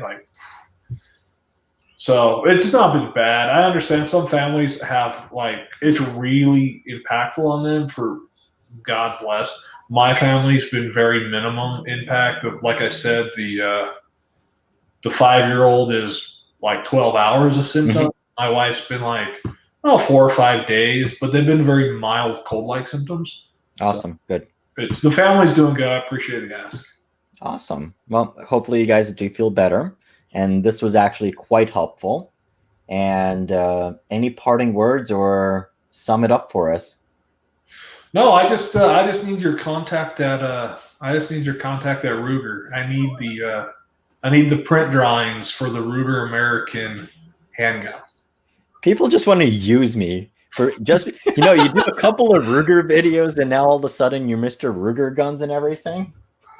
Well, they actually respond to you. When I email Graham or Mark, I don't get any response.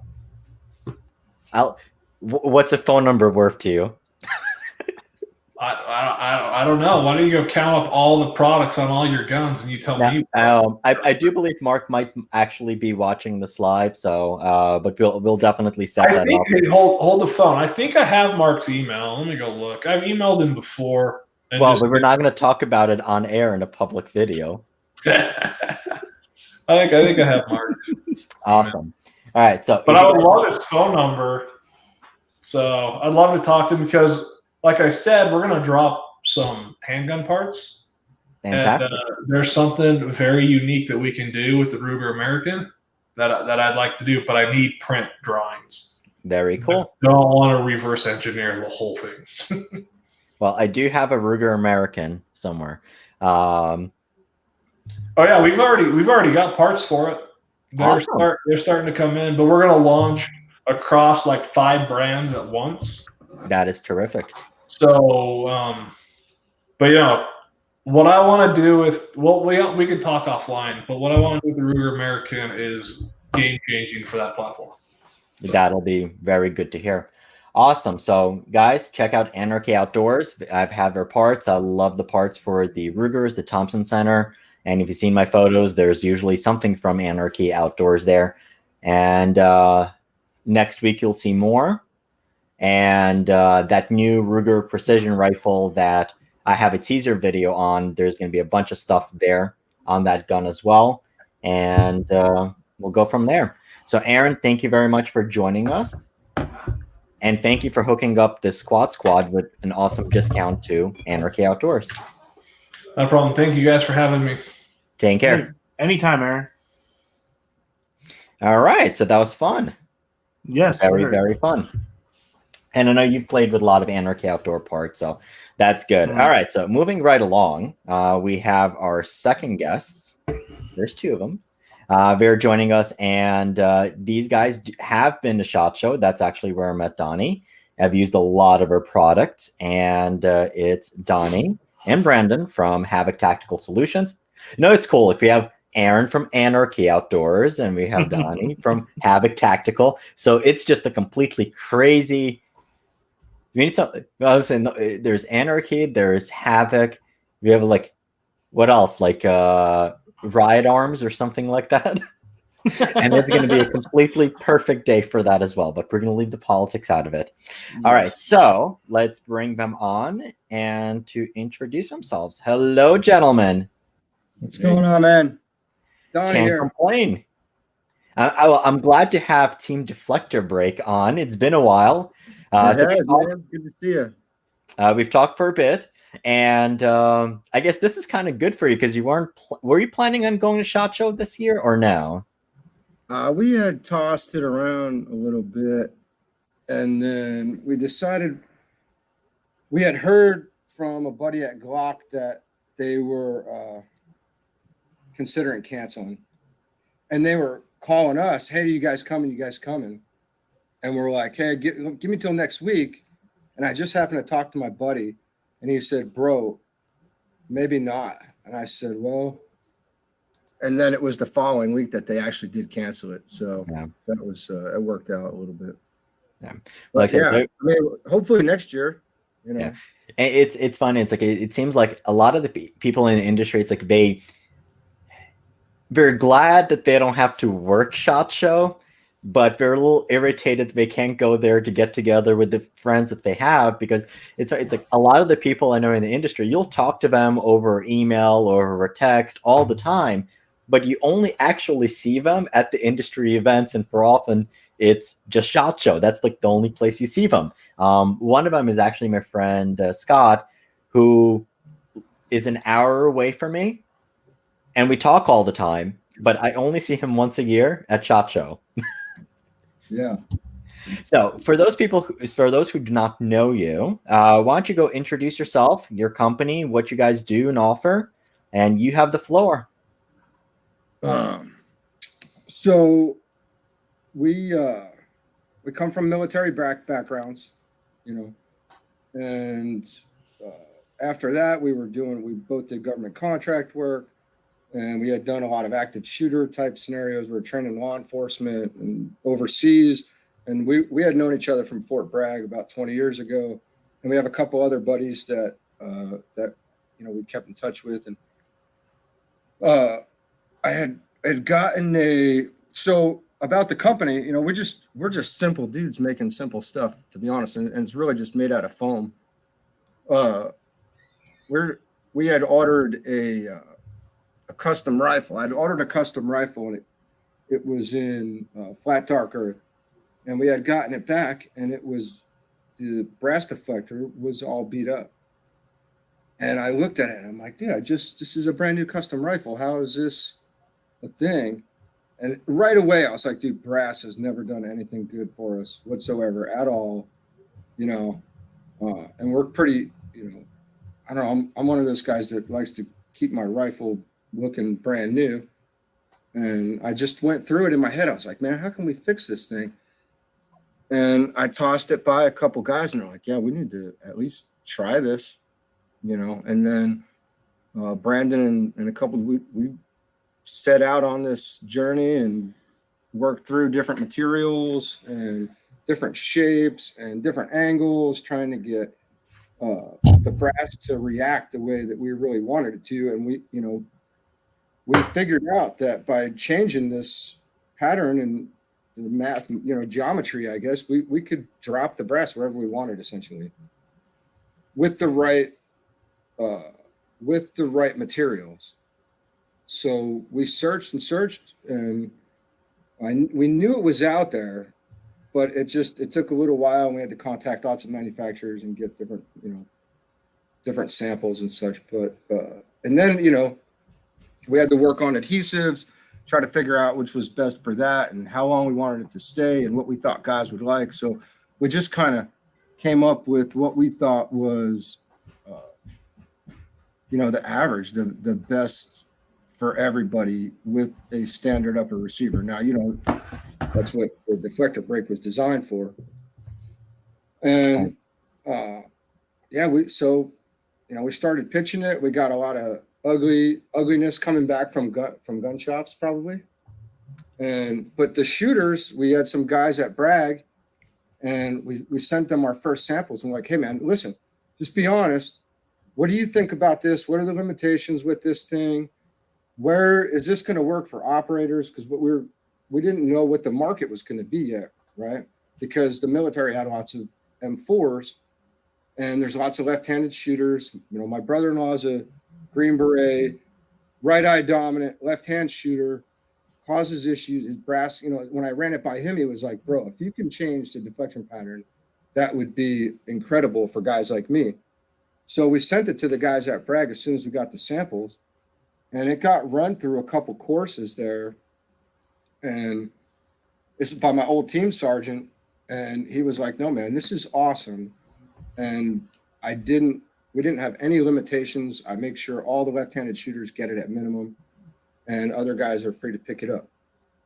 So then we started out with Amazon and Facebook, right about the same time. Yep. Facebook, it was awesome. And that was because that was back when you could market stuff like this, right? So as soon as we started marketing it, we got, you know, half the guys were like, this is awesome. And half the guys were like, this is dumb.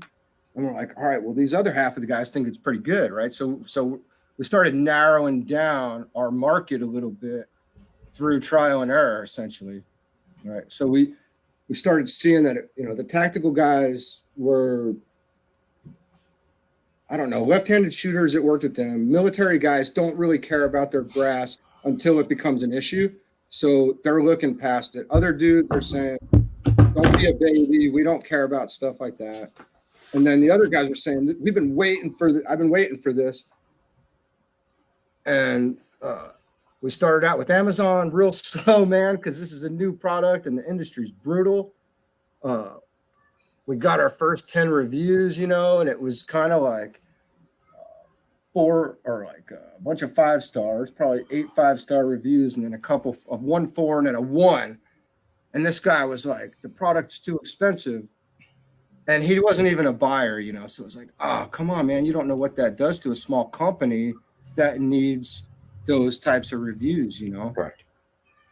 And it's actually very interesting you bring it up, because I mean, I'm a right-hand shooter, and I usually joke about the left-handed people and how in the Soviet Union the left-handedness would be taught out of you. But this is actually a great image of a left-handed shooter shooting it, and in the properly gassed AR-15, that brass would be smacking you directly in your face. Yeah. So the brass deflector, I guess basically the product, let's talk a little bit about the product. We have an image of it here. So what is it? How do you apply it? And what is it essentially going to do? Well, so essentially when we started with it, we knew we had to protect the actual brass deflector from the paint, right? But we knew that had absolutely zero bearing. That was not a sellable product. Yes. It just, you know, because guys are using all sorts of things. You use Velcro. There's all sorts of homemade stuff that you can put on there if you really want to protect that. So I was like, well, you know, let's change. We have to change the pattern.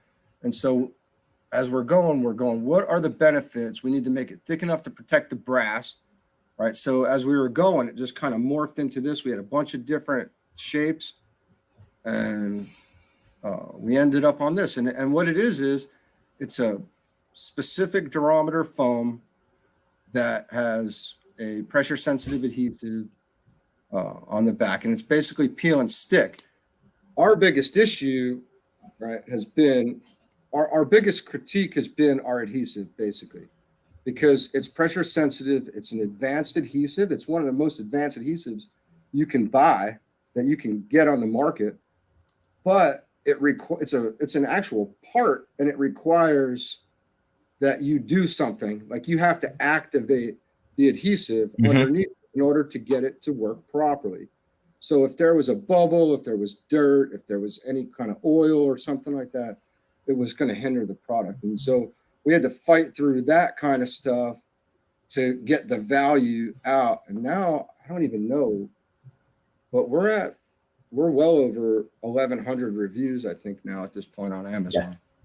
Yeah, and that product has really blown up on Amazon directly as well. We do have a promo code with you on your website, but Amazon, it's easy. You order it, you get it tomorrow. Now, one of the things that you mentioned and one of the benefits is, and I'm showing a picture of it right here, is it really helps prevent the dings that you're going to get on the brass. And for a reloader, this is going to be a pretty big benefit, because out of an AR-15, when you have a brass ejected, oftentimes it comes out with so much force, it's going to smack against the deflector and the necks are going to get dinged up.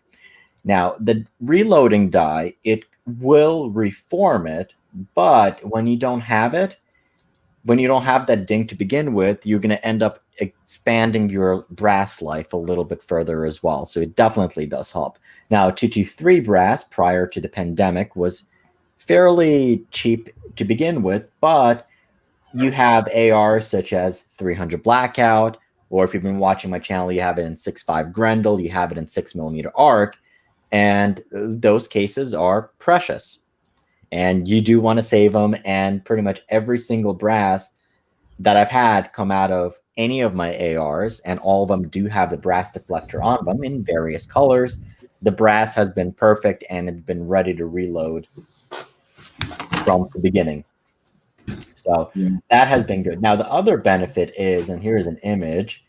So it is going to redirect the brass. So let's talk about the benefits of that and who would that apply for. So yeah, so some of those benefits were kind of latent benefits, like they weren't necessarily what we set out to accomplish right away. So in this image, you can see where we're kind of shooting that, you know, 2 o'clock range is where your brass is going to land, and typically we could pretty much put a 5-gallon bucket right there on the range. And I realize that not everybody shoots from a bench position, but if you do, and you reload, and you have to police your own brass, it makes that whole process much easier. On one of our videos, we showed the cheaper the brass, the worse the brass deflection and more erratic that deflection becomes. So with like tool ammo, where it's the casing, even though you don't reload that, you don't want that zipping all over the firing line. You can do the same thing even with the cheaper brass and the cheaper steel case ammo. It'll still fire out around the 2 o'clock range right into a bucket. So if you're policing a brass or you're just trying to reload, it saves you a lot of time.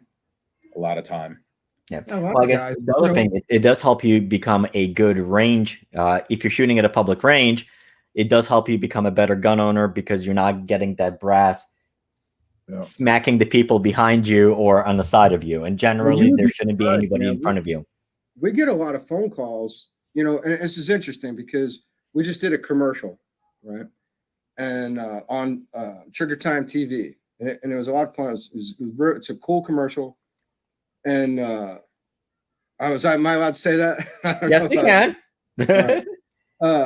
But we started getting phone calls from people, and you know who it is? It's the older shooters, not necessarily like older than us. You know, the guys who they go to the range, they don't want to walk over the range to pick up their stuff. They're sitting at the bench. They're precision guys. And they like the benefit of it falling right next to them and not spraying all over the range at their buddies. And and these are the same guys who are in Vietnam. And dude, I've talked to so many interesting people. It's really unbelievable. I talked to a guy at 800 medevac missions in Vietnam, and he was like, "Dude, I can't believe you guys did this." Blah blah blah. And you know how much hot brass I've had down my neck. And he's like, anybody who's had hot brass down their neck should be able to appreciate this, you know. And have we sent you the documents on Aberdeen Proving Grounds when the rifle was fielded? No, I don't believe so. Yeah. We could do that. That's an interesting read that we really can't touch, but it just validates what this thing does, right? It's simple.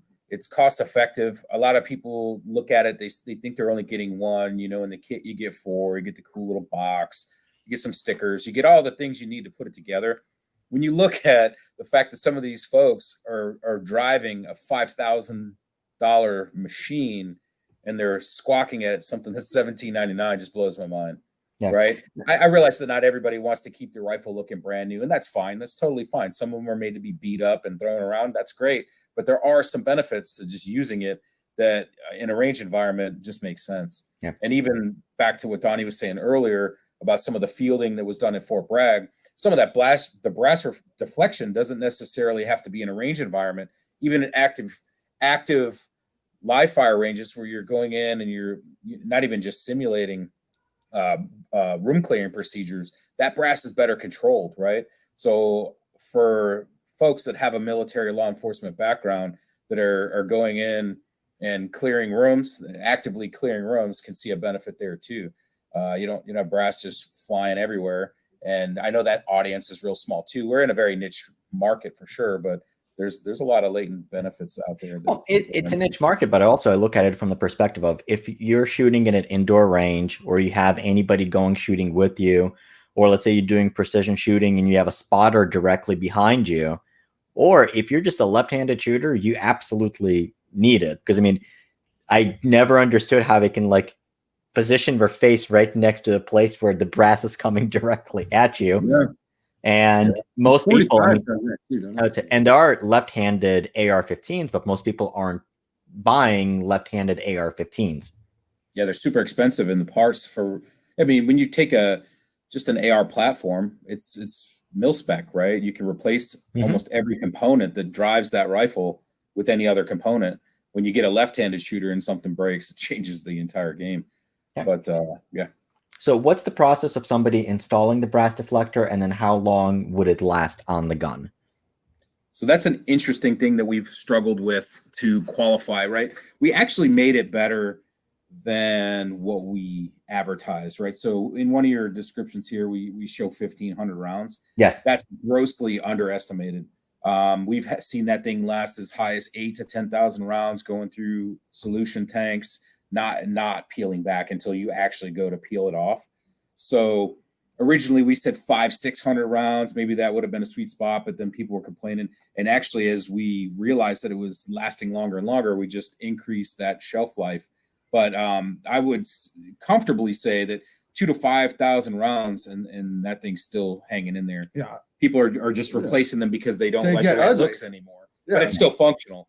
So if you're one of those people that don't care how your rifle looks, but you want the functionality of that deflector brake, you can beat it to death and then replace it when necessary. The pattern will start drifting off slightly as it wears down. Because it actually gets hot. So that foam is high density foam, but you got to remember, even though the brass just touches it for a second, it's transferring that heat every time.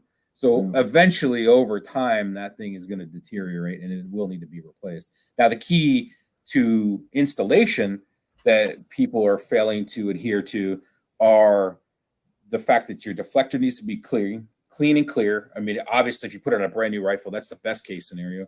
If you don't, and you put it on something you fired several times before, you want to make sure that the deflector's clean. We provide alcohol wipes, and we've considered some adhesive activator to come with that as well, but we haven't quite got there yet.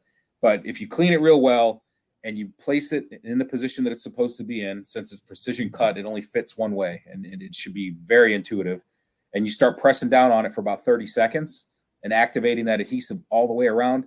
I have yet to have one fail, and we've tried. We've done R&D and left them in the trunk of cars. I had them fail times in the beginning, but we've worked through that. Yeah, that was different issues, but we've left them in the trunk. We've left them everywhere we can, and then I've slapped on some of our generation. Can I show an upper? Yes, you can. This is from SHOT Show, man. Hold on. Let me make it big. Years ago at SHOT Show. Still on there. You saw this one in person, buddy. Yeah, and that was 2 years ago. Yeah. I just pulled it out because we didn't go, the year after. Yeah. So and basically, it seems like the key is when somebody gets it, you just want to make sure that the deflector is clean, so there's a good place to adhese. Yeah. Now, one of the things I recall, temperature-wise, I believe you recommended to do it indoors, it had to be over 60 degrees or something. Yeah, and that's just the limitation of the adhesive itself. That's just straight from the the people that make that. Okay. And we haven't had really any issues with that. We have to put all that stuff. I feel like we have to put all that stuff for sure because that's what they say. Now, when I get one, I'm going to put it on at the range, and it's going to stick right there on the range. I'm not going to have any issues. But that, man, that's one of those things. If you don't say it, if it's 40 degrees out and a guy puts it on, and somebody's going to not be happy with us, But our words to those people are, we'll send replacements to anybody who asks. Seriously, I mean, we would give this product away if that was a thing. Brent and I, this was something we felt we should do, I guess, more than anything.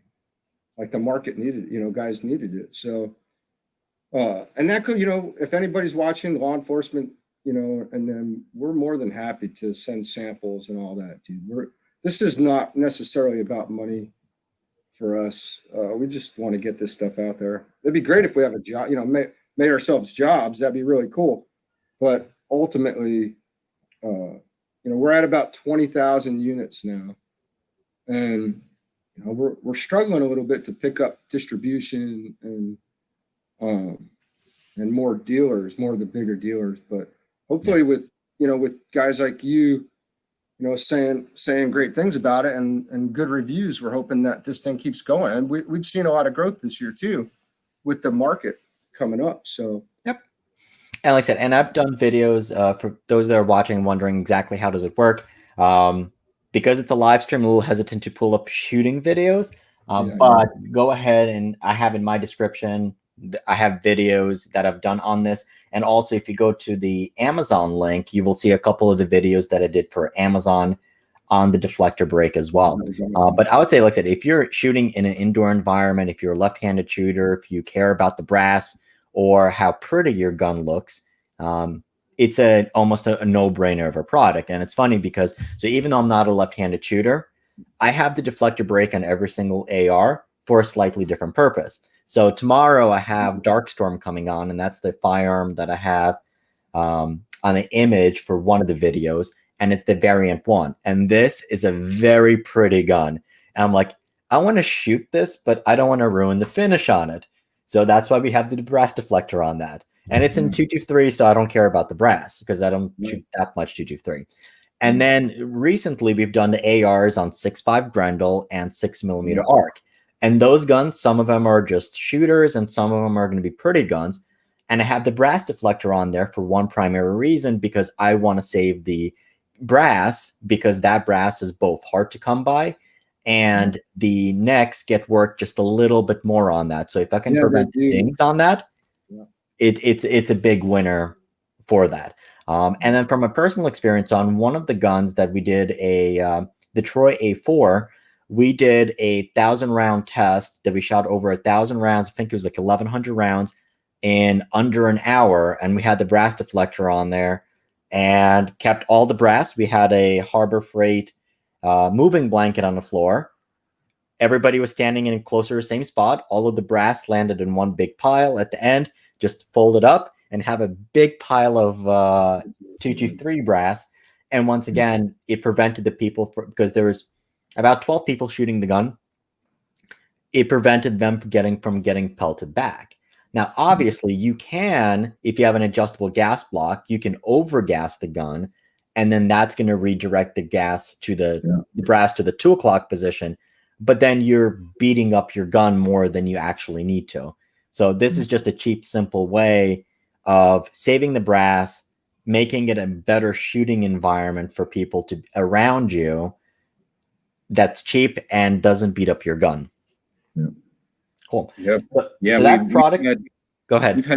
We've had folks that some of the gun shows that we go to, which is, obviously we can't beat all of them, but we've had guys that armorers that are retooling guns to do certain things. It's like, man, before today, when I saw this, I was clipping the springs to get the ammunition or the casings to deflect in a certain direction. He goes, just going to slap one of these on there and save me like 30 minutes on every gun that I make.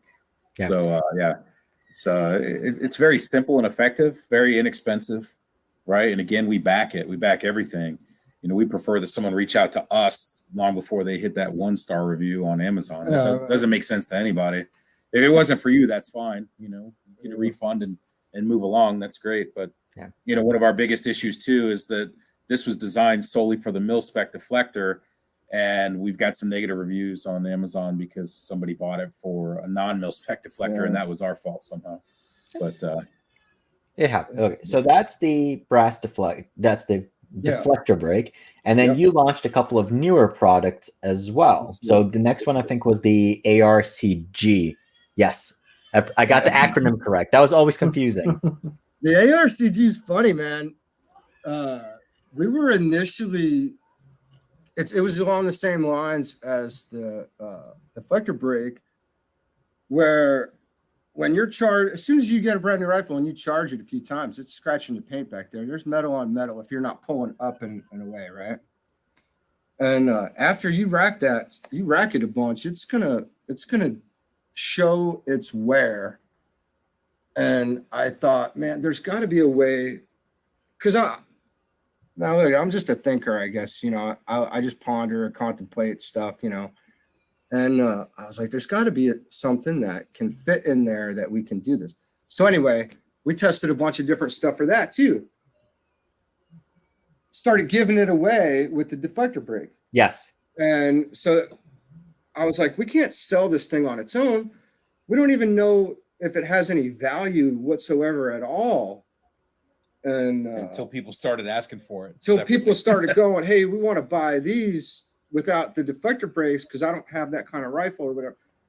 I'm going, man, I guess we should offer this. So then we offered it separate as well as we were giving it away. And then, margins are margins. The market's changing. Manufacturing's changing. Everybody's feeling the crunch. We said, all right, we're going to offer it for sale, separately. So we did that, and it does all right. It doesn't sell nearly as many as the deflector brake does, but it saves that paint under there. And there is it's like running your charging handle over a piece of ice or glass or something instead of metal on metal. It's just, there's not much to say about it, dude. We're not like, oh, this is the greatest. It is what it is. Right. It works. And it works. And some people find value in it. I think it's pretty cool. But really, we're on to some really cool products right now made out of foam. That's a cool thing, but our jaw bumper's pretty rad that we're working on right now. And this is the latest product that you came out with, which was the jaw bumper. Yeah. And really, it's not changing, it's not giving you any additional, what's the word I'm looking for? It's not giving you any more height. Right. I forget that. Just gives you better. But the eye relief it's off the charts, right? So I got this one on here. Let me make it bigger. Hold on. There we go. All right. So another just same foam, nice and soft, peel and stick, press down all over it. It's gonna stay, but it sits right on your jaw right there. And what it does is it brings your eye relief right into your optic, man. It really does. It's and we designed it really specifically for the AR stocks.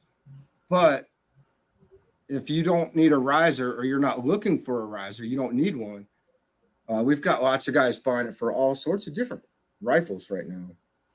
And this one is this is starting to pick up quite a bit. We're being asked if we can manufacture it for different kinds of guns. Yeah, so we're looking at doing some different stuff with that, but manufacturing, because of this COVID stuff, has been slow. Our manufacturers, we're in the United States, which has its implications. Obviously, we would like for our products to be less expensive so we can make enough to justify it as well, but that's tough. And then now we're waiting on samples. We have about 3 products right now that we're ready to launch. We're just waiting on manufacturing. So we're picking up on this one, and then we're doing a buttstock pad for this particular buttstock. And it's just another peel and stick, disposable kind of deal. It's going to be another real inexpensive product. And then, so that we're waiting on. That's going to be our very next one out the door, and then we're waiting on just sheet. We're calling it tack foam, and that's going to be its own website here soon. But we're going to be offering sheets of foam. Was what we found out through our testing, is this foam has better gripping power than polymer or billet or whatever, metal. So we're going to make it in sheets and offer it up to guys to do what they will with. And now they can use it on their grips. You can use it on grips. You can make your own pads. You can do all sorts of stuff. So we're going to leave that one up to what the customer really wants to do with it. So we're going to offer it in sheets. We're not sure exactly what size yet, but it's going to be very cool. So now we're in a little bit more of a jam, because we're going to try to introduce a brand new material to the market that it has not seen yet. But I think everybody that's seen it sees the value in that for sure. Yeah. Like 45 grips, all the Glocks, you can use it on everything at this point. Yeah, that's actually interesting.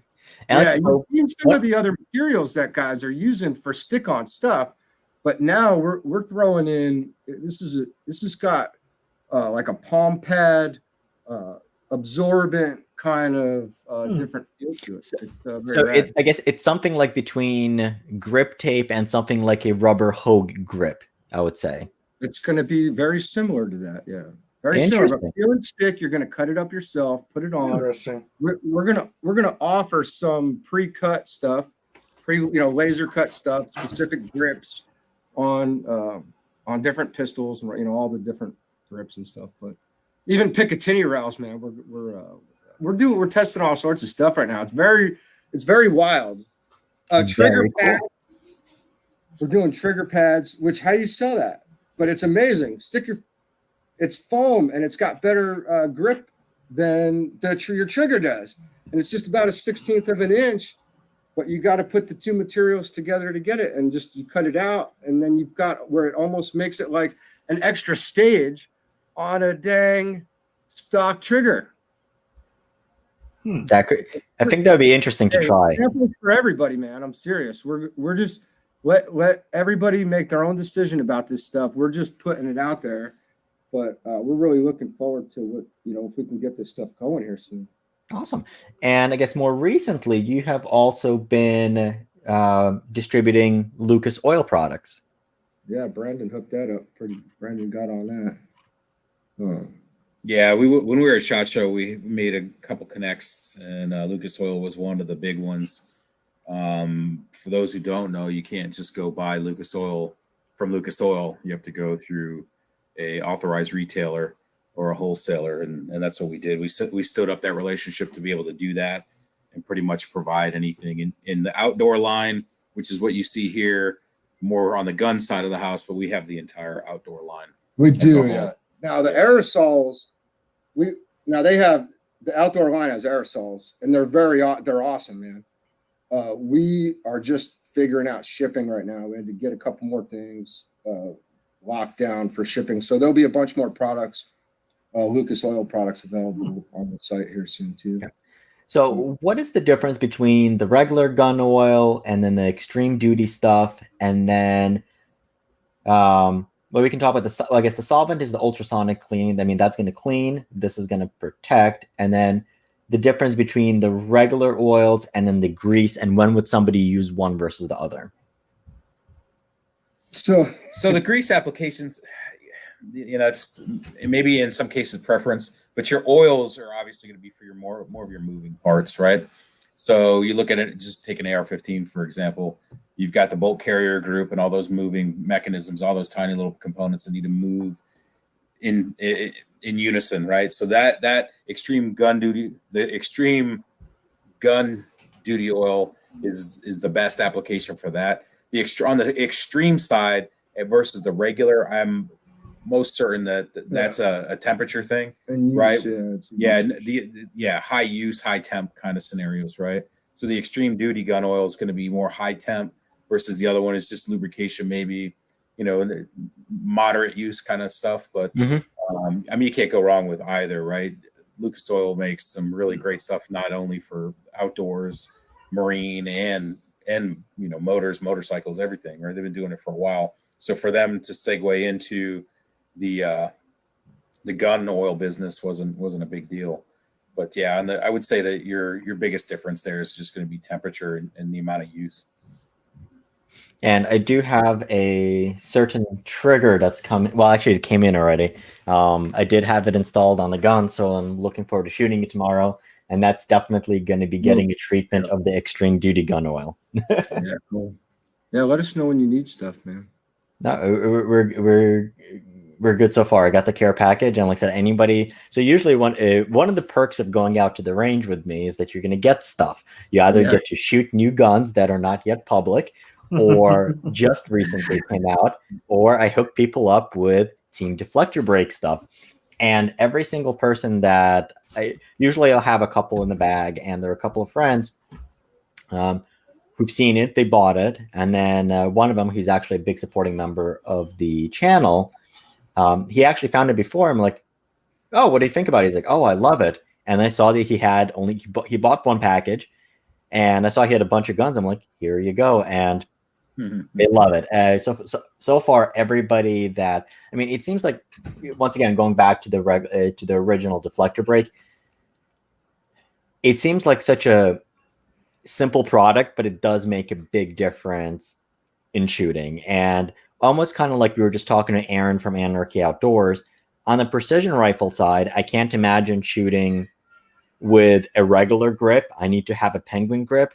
I need to have a adjustable bag rider, because that's just what I've been used to shooting, and it makes such a big difference.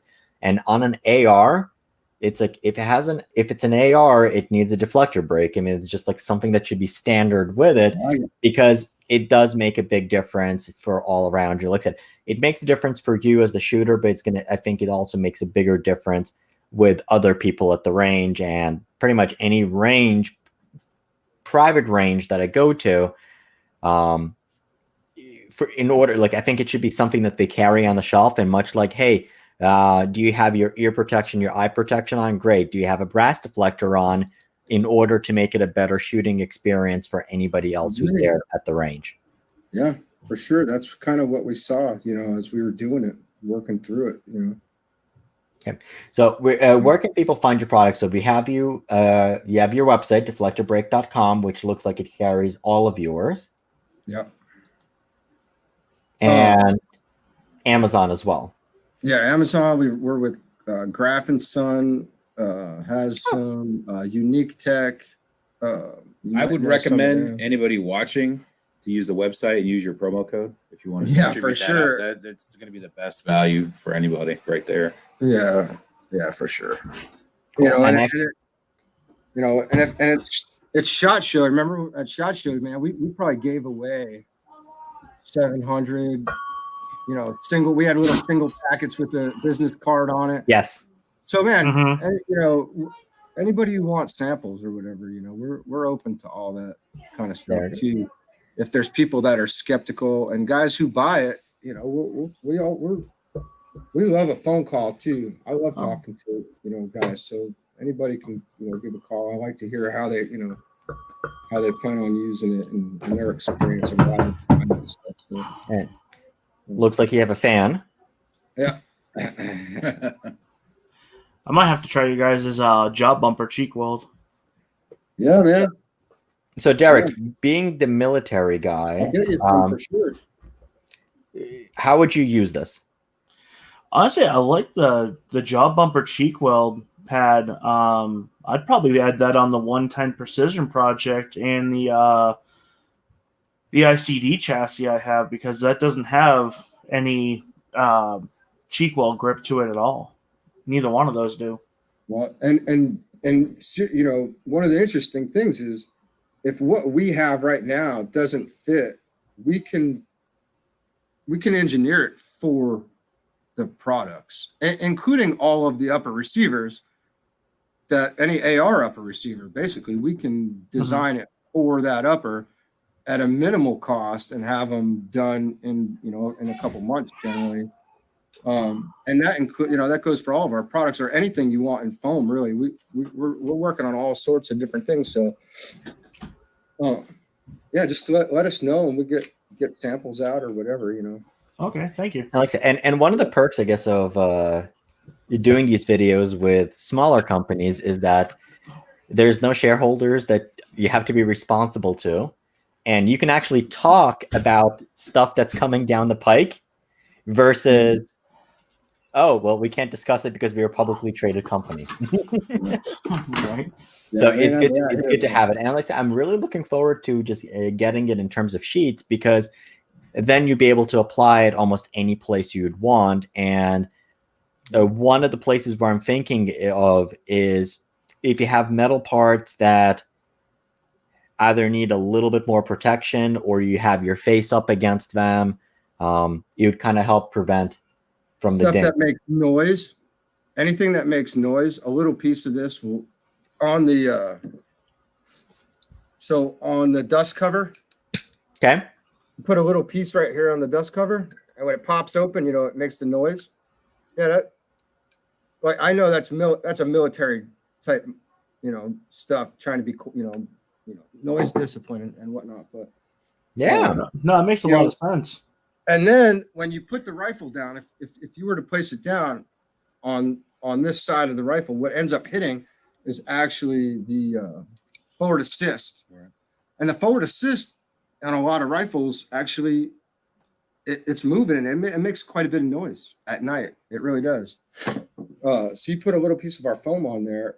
We kind of taped it up. It makes it absolutely silent, and even putting it down. I've never held a silent rifle until about 4 months ago, where everything I touched on it, I could put it down anyway. It was completely silent. Every part that I picked up on the rifle is soft and comfortable, and it's a really interesting experience, actually. So we'll see what happens, man. It's an uphill battle, but we're in it. There you go. Awesome. Yeah. So that was a good overview. And once again, so the website, deflectorbreak.com. You do have your instructions listed on here as well, and you do have a good amount of videos. So once again, clean it, dry fit it, peel off, press and hold, and then it's on. Yep. And it's available in a number of colors. Now, did you still have the stealth gray? No, we're not doing no more colors. They're not. It's we didn't sell enough necessarily to justify doing all of the different colors, and mostly that was probably has a manufacturing issue too. Yeah, there's always some manufacturing stuff. Yeah, we were struggling with the dark earth, the flat dark earth color, like just trying to get that right, and then we just kind of abandoned it because we ended up with like some horrible like golden crap, and then we got this great flat dark earth, and we sent it out to people, and what happens is it turns black. So your flat dark earth, because it's foam, it's kind of getting beat up with the on there. And beat up and dirty. Yeah, it's just getting. And then guys like, man, my thing got all crazy. It's black now. I'm like, man, I'm sorry. I don't know what to tell you. Yeah, just keep it black, and then it's fine. It just we're sticking with black. We really like the stealth too, but maybe we'll see how this whole thing goes. Yeah, no, but the black looks good on pretty much any of them. So the colored ones I have, those are now collectible, and those are premium. There we go. Yeah, yeah, we got a stash of them around, so we even had for a while. Yeah. We were trying. The pink was pretty hot for a second, and then there's only so many of those rifles out there. Yeah, so we'll see. Cool. We're open to all that, though. Very, very cool. All right, I mean, you get a free Lucas Oil sample with each kit, and you don't get that on Amazon. It's only on your website. No, just because that Amazon and shipping and storage fees and all that stuff. So we got to be careful. We can't rock the boat with Amazon. We've been kicked off so many times. It's ugly. Losing a couple days of business on there changes the ball game. And that's an interesting thing because I mean, and even creating videos for Amazon, it's on one hand, it's like so 2 years ago when I was at Child Show and I'm at Media Day, and I see everyone has a name tag, and one of them see like Amazon, then I see a second person Amazon, and people don't realize that Amazon sells a lot of gun parts and accessories, but at the same time they're completely anti-gun. Right. Yeah. And for sure. And it's like such an interesting dynamic there because I would upload a video and it's like, oh, it's rejected because it's about guns, ammunition, or accessories. But I'm like, yeah, I mean, it's the gun parts. It's gun parts. You have the whole section. Man. And that's exactly the thing, because you reply back to him is like, well, you know what? I'm making a video for a product that it's not sold by somebody else. This is a product that's shipped and sold by Amazon. Yeah. FBA. Yeah, so we struggle with that because you can't say AR-15, at least in our world. Our version of the product description on Amazon is completely sterile, which is very interesting that we sell as many as we do, because you got to be careful what you say. But I look at our product, we've sterilized it, but then if I search anything on Amazon, 19 other things that say AR-15 pop up, and I'm like, what are we doing wrong, or what are they doing right? Because it doesn't seem to matter for some people. Hey, so get this. So we got pirated just recently. So we did something right. Hey, imitation is the sincerest form of flattery. Somebody. Okay, so it looks like your connection's cutting out a little bit. We'll see if it pop back on, or if it's going to improve. But you do have her products on Amazon as well. So just go on there and search for Deflector Brake, or what you can do is just go to my page, and there'll be videos for all of these products as well.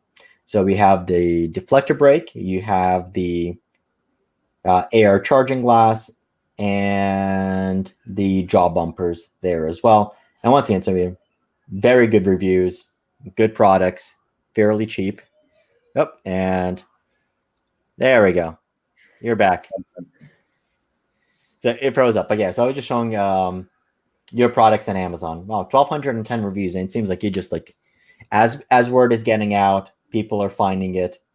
Yeah, it's a little bit more expensive on there. Look, we are manufactured in Maine. We manufacture in Maine. Dude, it's a little more expensive to be made in America. It's tough. Right? It's just a tough thing. If we went the overseas route, yeah, we could do, but we're just not gonna do that. Yeah. There's something to that for us a little bit, so it is what it is. And it's good to know, like, in a world where a lot of the stuff is made overseas, and our China Joe, that's all I'm going to say about that. It's good to know that there are products that are still made in the States. And once again, though, in the grand scheme of things, when this is a box of ammo, but it's going to last you a number of cases of ammo. Simple as that. Awesome. And actually, I guess you guys there's Lucas products are also on Amazon as well. No, we're not doing that just yet. Yeah, there's shipping issues with that, right? Because shipping and margin. Because it's a liquid, it's a mess right now. We're trying to get all that sorted out. So any of the Lucas Oil stuff just comes through the our website. Very cool. And so actually, Lewis had a question. What's our promo code? Let me actually test this, because honestly, I was sending most of the people to Amazon, but let me actually just test it. I believe so. I do have it in the spreadsheet. So if you want to become a Squad member, so hit the join. Right, hold on. Right, this one. Down below there on YouTube, hit the join button, become a Squad member, and I have a spreadsheet with discounts that we have for a lot of our awesome partners, including Anarchy Outdoors. And we'll throw a couple extra Deflector brakes in there too. Ooh, so there you go. There's the offer. For anybody who orders, for sure. There we go. And I'll put that in the description box below. That's awesome. All right, gentlemen. Brendan, it was a Amen. pleasure. Donnie, always good chatting with Hey, you. man, great seeing you. Yeah. And thank you for coming on and talking about your products. I'm really excited about the new stuff coming on, and I'm sure we'll have videos on that fairly soon. Appreciate you, man. Awesome. Thank Take you, care, guys. Yeah. Thanks, Have a guys. good one. All right. So, and this is actually funny. So, Aaron's still watching. Anarchy Outdoors. Gotta love selling on Amazon. It's a joy. Oh, I know, right? It's a very interesting thing with Amazon. It's like I said, they are the second biggest, but they are the second biggest, but they are also a pain in the ass to deal with. And it's funny because I remember Donnie mentioned that they're kicked off. I remember it was one time, but not both times. So awesome. All right. So what else do we have? What fun and exciting stuff? I don't know. Okay. So tomorrow is going to be a pretty big day. So I don't want to go 4 hours like we did last time. We've been on for about 2.5. I guess we can talk about Crimson Trace because they have 50 new optics. How many? 50. Jesus. So Crimson Trace, they came out with a statement. They have 50 new optics, and it's, I guess more importantly, it's 50 new SKUs. Let me pull up the website. Okay. So they have new for 2021. They have 50 new SKUs. So they have 2 new red dots, 1 small, 1 big. Then they're going to have this micro one, but I don't recall. I'm trying to get them on to talk about, but the ones that I do know that they have more of is, okay, actually, so here we go. So the Rad Pro, that's going to have red and green. It's going to be top loading. It's going to have shake to wake. So as soon as you pick it up and it detects motion, it's going to come on.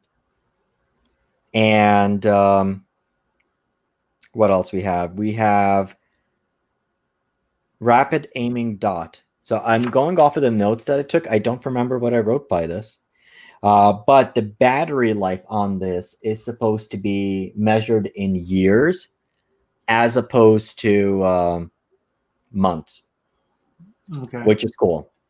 But once again, it's going to be red dot and a green dot. So I know there's a lot of people who are going to be colorblind and they can't see red. So green is going to be good. And even on my firearms for red dots, well, not for red dot sights, I mean for fiber optic sights, I prefer green myself. A little bit faster for me to acquire. So that's that. But the big one is actually, so we have 50 new scopes. So Crimson Trace had produced a lot of optics. Let me pull them up this way.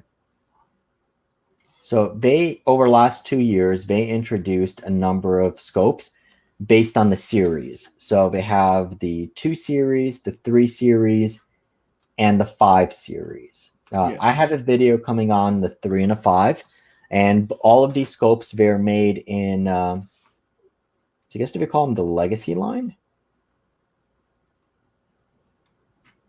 And now everything is either the brush line pro or the hard line pro, Right. or So it looks like they No. killed it because I don't see. they have the 2 series. Everything else has been killed on their website. I didn't. Wow. So everything is either now a brush line or a hard line. Or That a is brush line so pro or weird. hard. So it's kind of hard to say what line is going to be their precision rifle scopes. But this actually looks like the 3 series that they had. Yeah, I'm not seeing a lot of high magnification scopes this time. A lot of 6 to 24s, 4 to 16s. That I'm is not seeing like any 5 to 25s or anything like that this time. Okay, no, so the 5 to 25 was the 3 series. So this is the 2 series. And this actually might be so Japanese ED glass. It's made by I believe Light Optic Works. in Japan. So this was Japanese made, pretty good turrets, amazing glass, good image quality. I like this feature here, which is kind of like a centering line. And you get free batteries for life. But that is so weird that I thought that they were going to add on the new scopes, but it looks like they're just going to have the 4 lines, which is, well, the brush line Pro, and Hardline Pro. Yeah, they're not even doing their centering etch anymore on the sides. That is, well, I guess that's what happens with a company that is quickly moving, and they can do whatever they want to do, and they got rid of that. So the hard line is going to be scopes that are made for, let me see, I believe I had, let me actually look through. I believe I had the marketing piece for it, which had,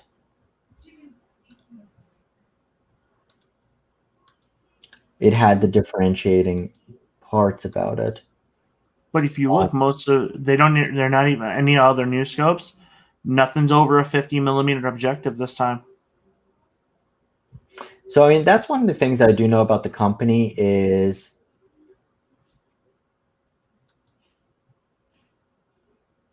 they try to focus on let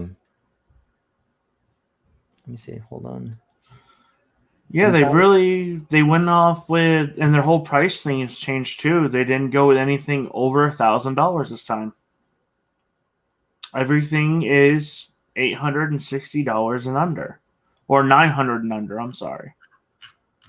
So I think they're really trying to center on the market on the under $1,000 area. Yeah, that's weird. Okay, so I had a PDF that they had. I'm going to check on my laptop, but the differences. So all of these are supposed to be ED glass. They are, I believe, made now in the Philippines. So even the cheapest ones, they're not made in China. They are made in the Philippines. So the brush line is for hunting. Mm-hmm. And most of them are going to have either regular reticle or the BDC reticle. The Pro is going to have, you know, it's so weird to call a $200 scope a Pro. So we have the Rimfire, we have the Legend. So these are 3x9s. So we're going to start at about $179 to $199 and go up. Not all of them have side adjustable parallax, so you do need to go up to get that. One of the nice features that I see on these, I love the pattern on the eyepiece, the magnification ring adjustment, and the caps and the parallax caps and the adjustments. They just seem really like they would be very smooth to work with. The one thing is so you still have actually the red ring around, which is pretty cool, and you had it in there. One thing I'm not crazy about is the reticles. So I did not see one Christmas tree reticle. All of them were BDC reticles. Every single one of them. Now the cool part is, so they are going to have some BDC reticles that are made for specific calibers. So like this, they have one for 223 for 308 and 350 Legend. But they definitely made a move towards the mass market, the hunters and the tactical crowds, and not precision long range shooters. Because I don't think, well, would you a BDC reticle is cool, but like it's not really that helpful if you want to do holdovers.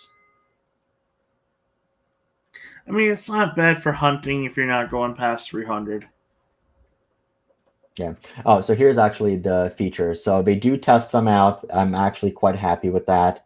Some of them are going to have a 0 stop.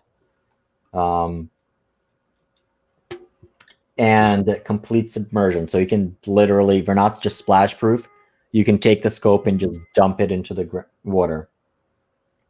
All right. Hang on one second. I'm like, there's somebody. There's like a delivery truck that was lost.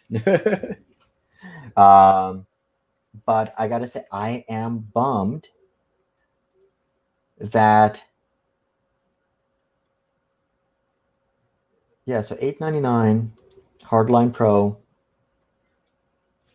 first focal plane, adjustable parallax, decent sized turrets, illuminated reticle. But once again, though, it's not a Christmas tree. So it's if you're a fan of clean reticles, you're gonna really enjoy these. Now, once again, these are gonna be. I like the red touches on there. I'm not gonna lie. They're not bad. I don't know. I guess it's one of those I'm gonna have to really, because I was impressed by the last scope line they had, but this one I don't know. Well, it's definitely going after the more mass market. Like I said, one of the scopes that I had, the Series 5. See, if I was streaming from downstairs from my man cave, I'd be able to just bust out the scopes. But, well, here, let's see actually if we still have it.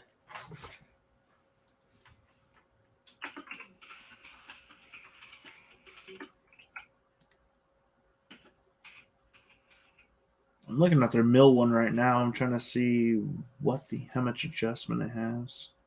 Okay, so we still have it on Amazon. So this was the Series 3.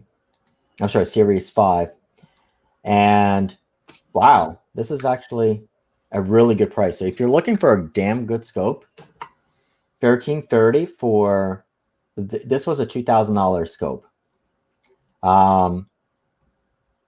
Zero stop, has good enough elevation, really nice turrets. ED glass, but it's a 3-24, so it has an 8x zoom range on here, which is just awesome. It's really nice scope. The only thing is actually, what reticle was this with? And yeah, the one thing it's not saying on the new scopes is what size tube diameter it is, or well, so you can actually do that on the side. They're all 30 millimeter. Okay. Yeah, these the hard lines are all 30 millimeter. Some of them are going to have illumination. Some of them are not going to have illumination. Gotcha. And the pros are the front focal plane, and the non-pros are the second focal plane. Gotcha. Well, maybe have both. So that'll be interesting. I'm going to try to reach out to my older contacts at Crimson Trace to see if they can come on and kind of go over them. And I would be interested in the Hardline Pro 6-24x50, just to see how it compares to the Series 3. And I mean, this is really going straight at the Element Titans and the Strike Eagles and those in that range. And the right-on 6-24 X3 Conqueror. Yeah. What I'm more interested in is how the turrets are going to be and how the feel on the turrets is going to be, because they were pretty good on the 3 and the 5 series. And just how good the image quality is going to be. So I know these are ED glass, but and I also would want to find out from them if they're planning on doing any holdover type reticles, because I mean you can dial in your clicks. It's just, well, you can dial in your clicks, but it's if you're going out to longer ranges, you might run out of clicks and you would need to hold over. And oftentimes it's just quicker to hold over than having to dial something in. Mm-hmm. Interesting. Wow. So I was excited for these new scopes, but then like I assumed that they're going to keep the Legacy 3 and 5 series, but it looks like if they're going to get rid of them, I'm slightly bummed. All right. Lewis, thank you very much for becoming a member. Woohoo! I will put up a link for you. Go to the community tab or message me, and I'll make sure that you get it, the discount codes directly, and you'll have them for Anarchy Outdoors and number of other places, including Crimson Trace. We do have a promo code for them, and Deflector break, and more. All right, I'm getting slightly poofed. Okay, well, let's call it an early night tonight. Yeah. So let's call it a little bit earlier day because tomorrow we have a big day. So today we're supposed to have Darkstorm Industries, but they wanted to have one extra person on the stream, so we're gonna come to us from their studio tomorrow. We're also gonna have Taurus is going to be on, and they should have maybe one or two more. So it's gonna be a pretty big day. Talking about some new. So we know there's going to be new products from Taurus that we're going to be talking about, Taurus, Heritage, and Rossi. And I'm probably fairly certain that Darkstorm is going to have some stuff as well. Okay. And then we'll continue talking about the newer stuff that is not yet covered. And then I'm possibly hoping to have T-Box or Sergeant of Arms come on so we can talk about the AR market as well. So that's what I have. Derek, any words? What'd you learn? Anything fun? What were your takeaways from today? It's always nice talking to Aaron from Anarchy Outdoors. It's always a good time.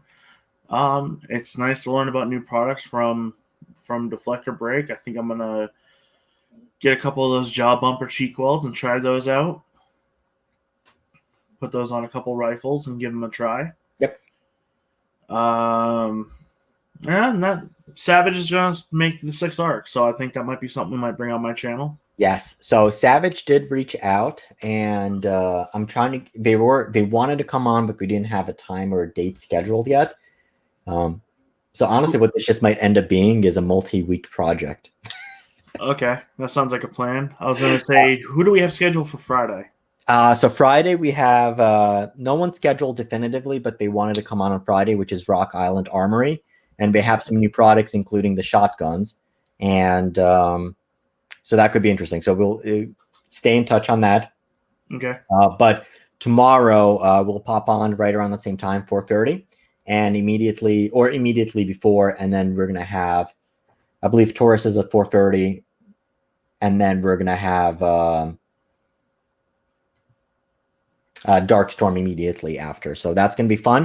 Booking them for about an hour, so make sure we have answers all of your questions for the new products, and we'll enjoy those. So make sure you're subscribed to Derek's channel. That's Northwest Gun Reviewers. So there's a link in the description. And also, there's going to be live streams. So obviously, we have a new president. Not my president. We have a new person who represents us, and we're seeing more and more crackdowns on firearms content. We're getting censored all over the place. So we are making sure that we're distributing content across multi-platforms. One of them for video is going to be Odyssey, which is built. It's built on a cryptocurrency. It is a decentralized place where we can have a lot of new content. So make sure there's a link in the description. Sign up for Odyssey. It's going to take you to the channel. And if you verify your account, you're also able to support the creators, and you get cryptocurrency every day just for logging in and watching some videos. And it does help support the channel that way as well. So there's links for both for me and for Derek. So Derek's content should be synced up over fairly soon. That's the one thing. It took about a week and a half for me to have all of my content come over. And in the future, that is going to be the only place where you're going to find exclusive content, meaning things such as reloading, accessories, how to build a firearm, how to reload ammunition, machine gun stuff, and a certain trigger that I have, which I'm not going to be putting up on YouTube because technically all of those things are against YouTube's rules. And any collaboration builds we do together is kind of against the YouTube rules also. Yeah, especially for some of the content we have coming up, particularly regarding long-range firearms builds. Technically, you can't have a build video on YouTube, can't have reloading videos. So, but you can have it on other platforms which are decentralized, and no one can remove those for you. And I did just get word that they're going to have a live stream capability fairly soon. So we'll be able to live stream to those platforms as well. And there, literally, we can stream directly from the video.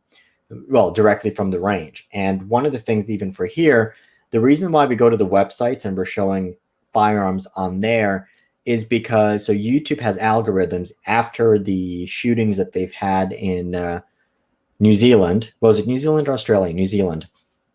Either one. They're both There right are there by each other. algorithms in place where if you're on a live stream and I pick up a complete firearm, they automatically detect that it's a firearm and I'm handling it, and the stream is just going to get shut down and they count as banned. So that's why we're not picking up firearms on this channel on a live stream. In recorded content, it's completely okay. So that's what we have. Any parting words? No, see everybody on day 3. All right. As always, thank you for watching. Keep on squatting, and we'll see you guys tomorrow. Have a good one, guys.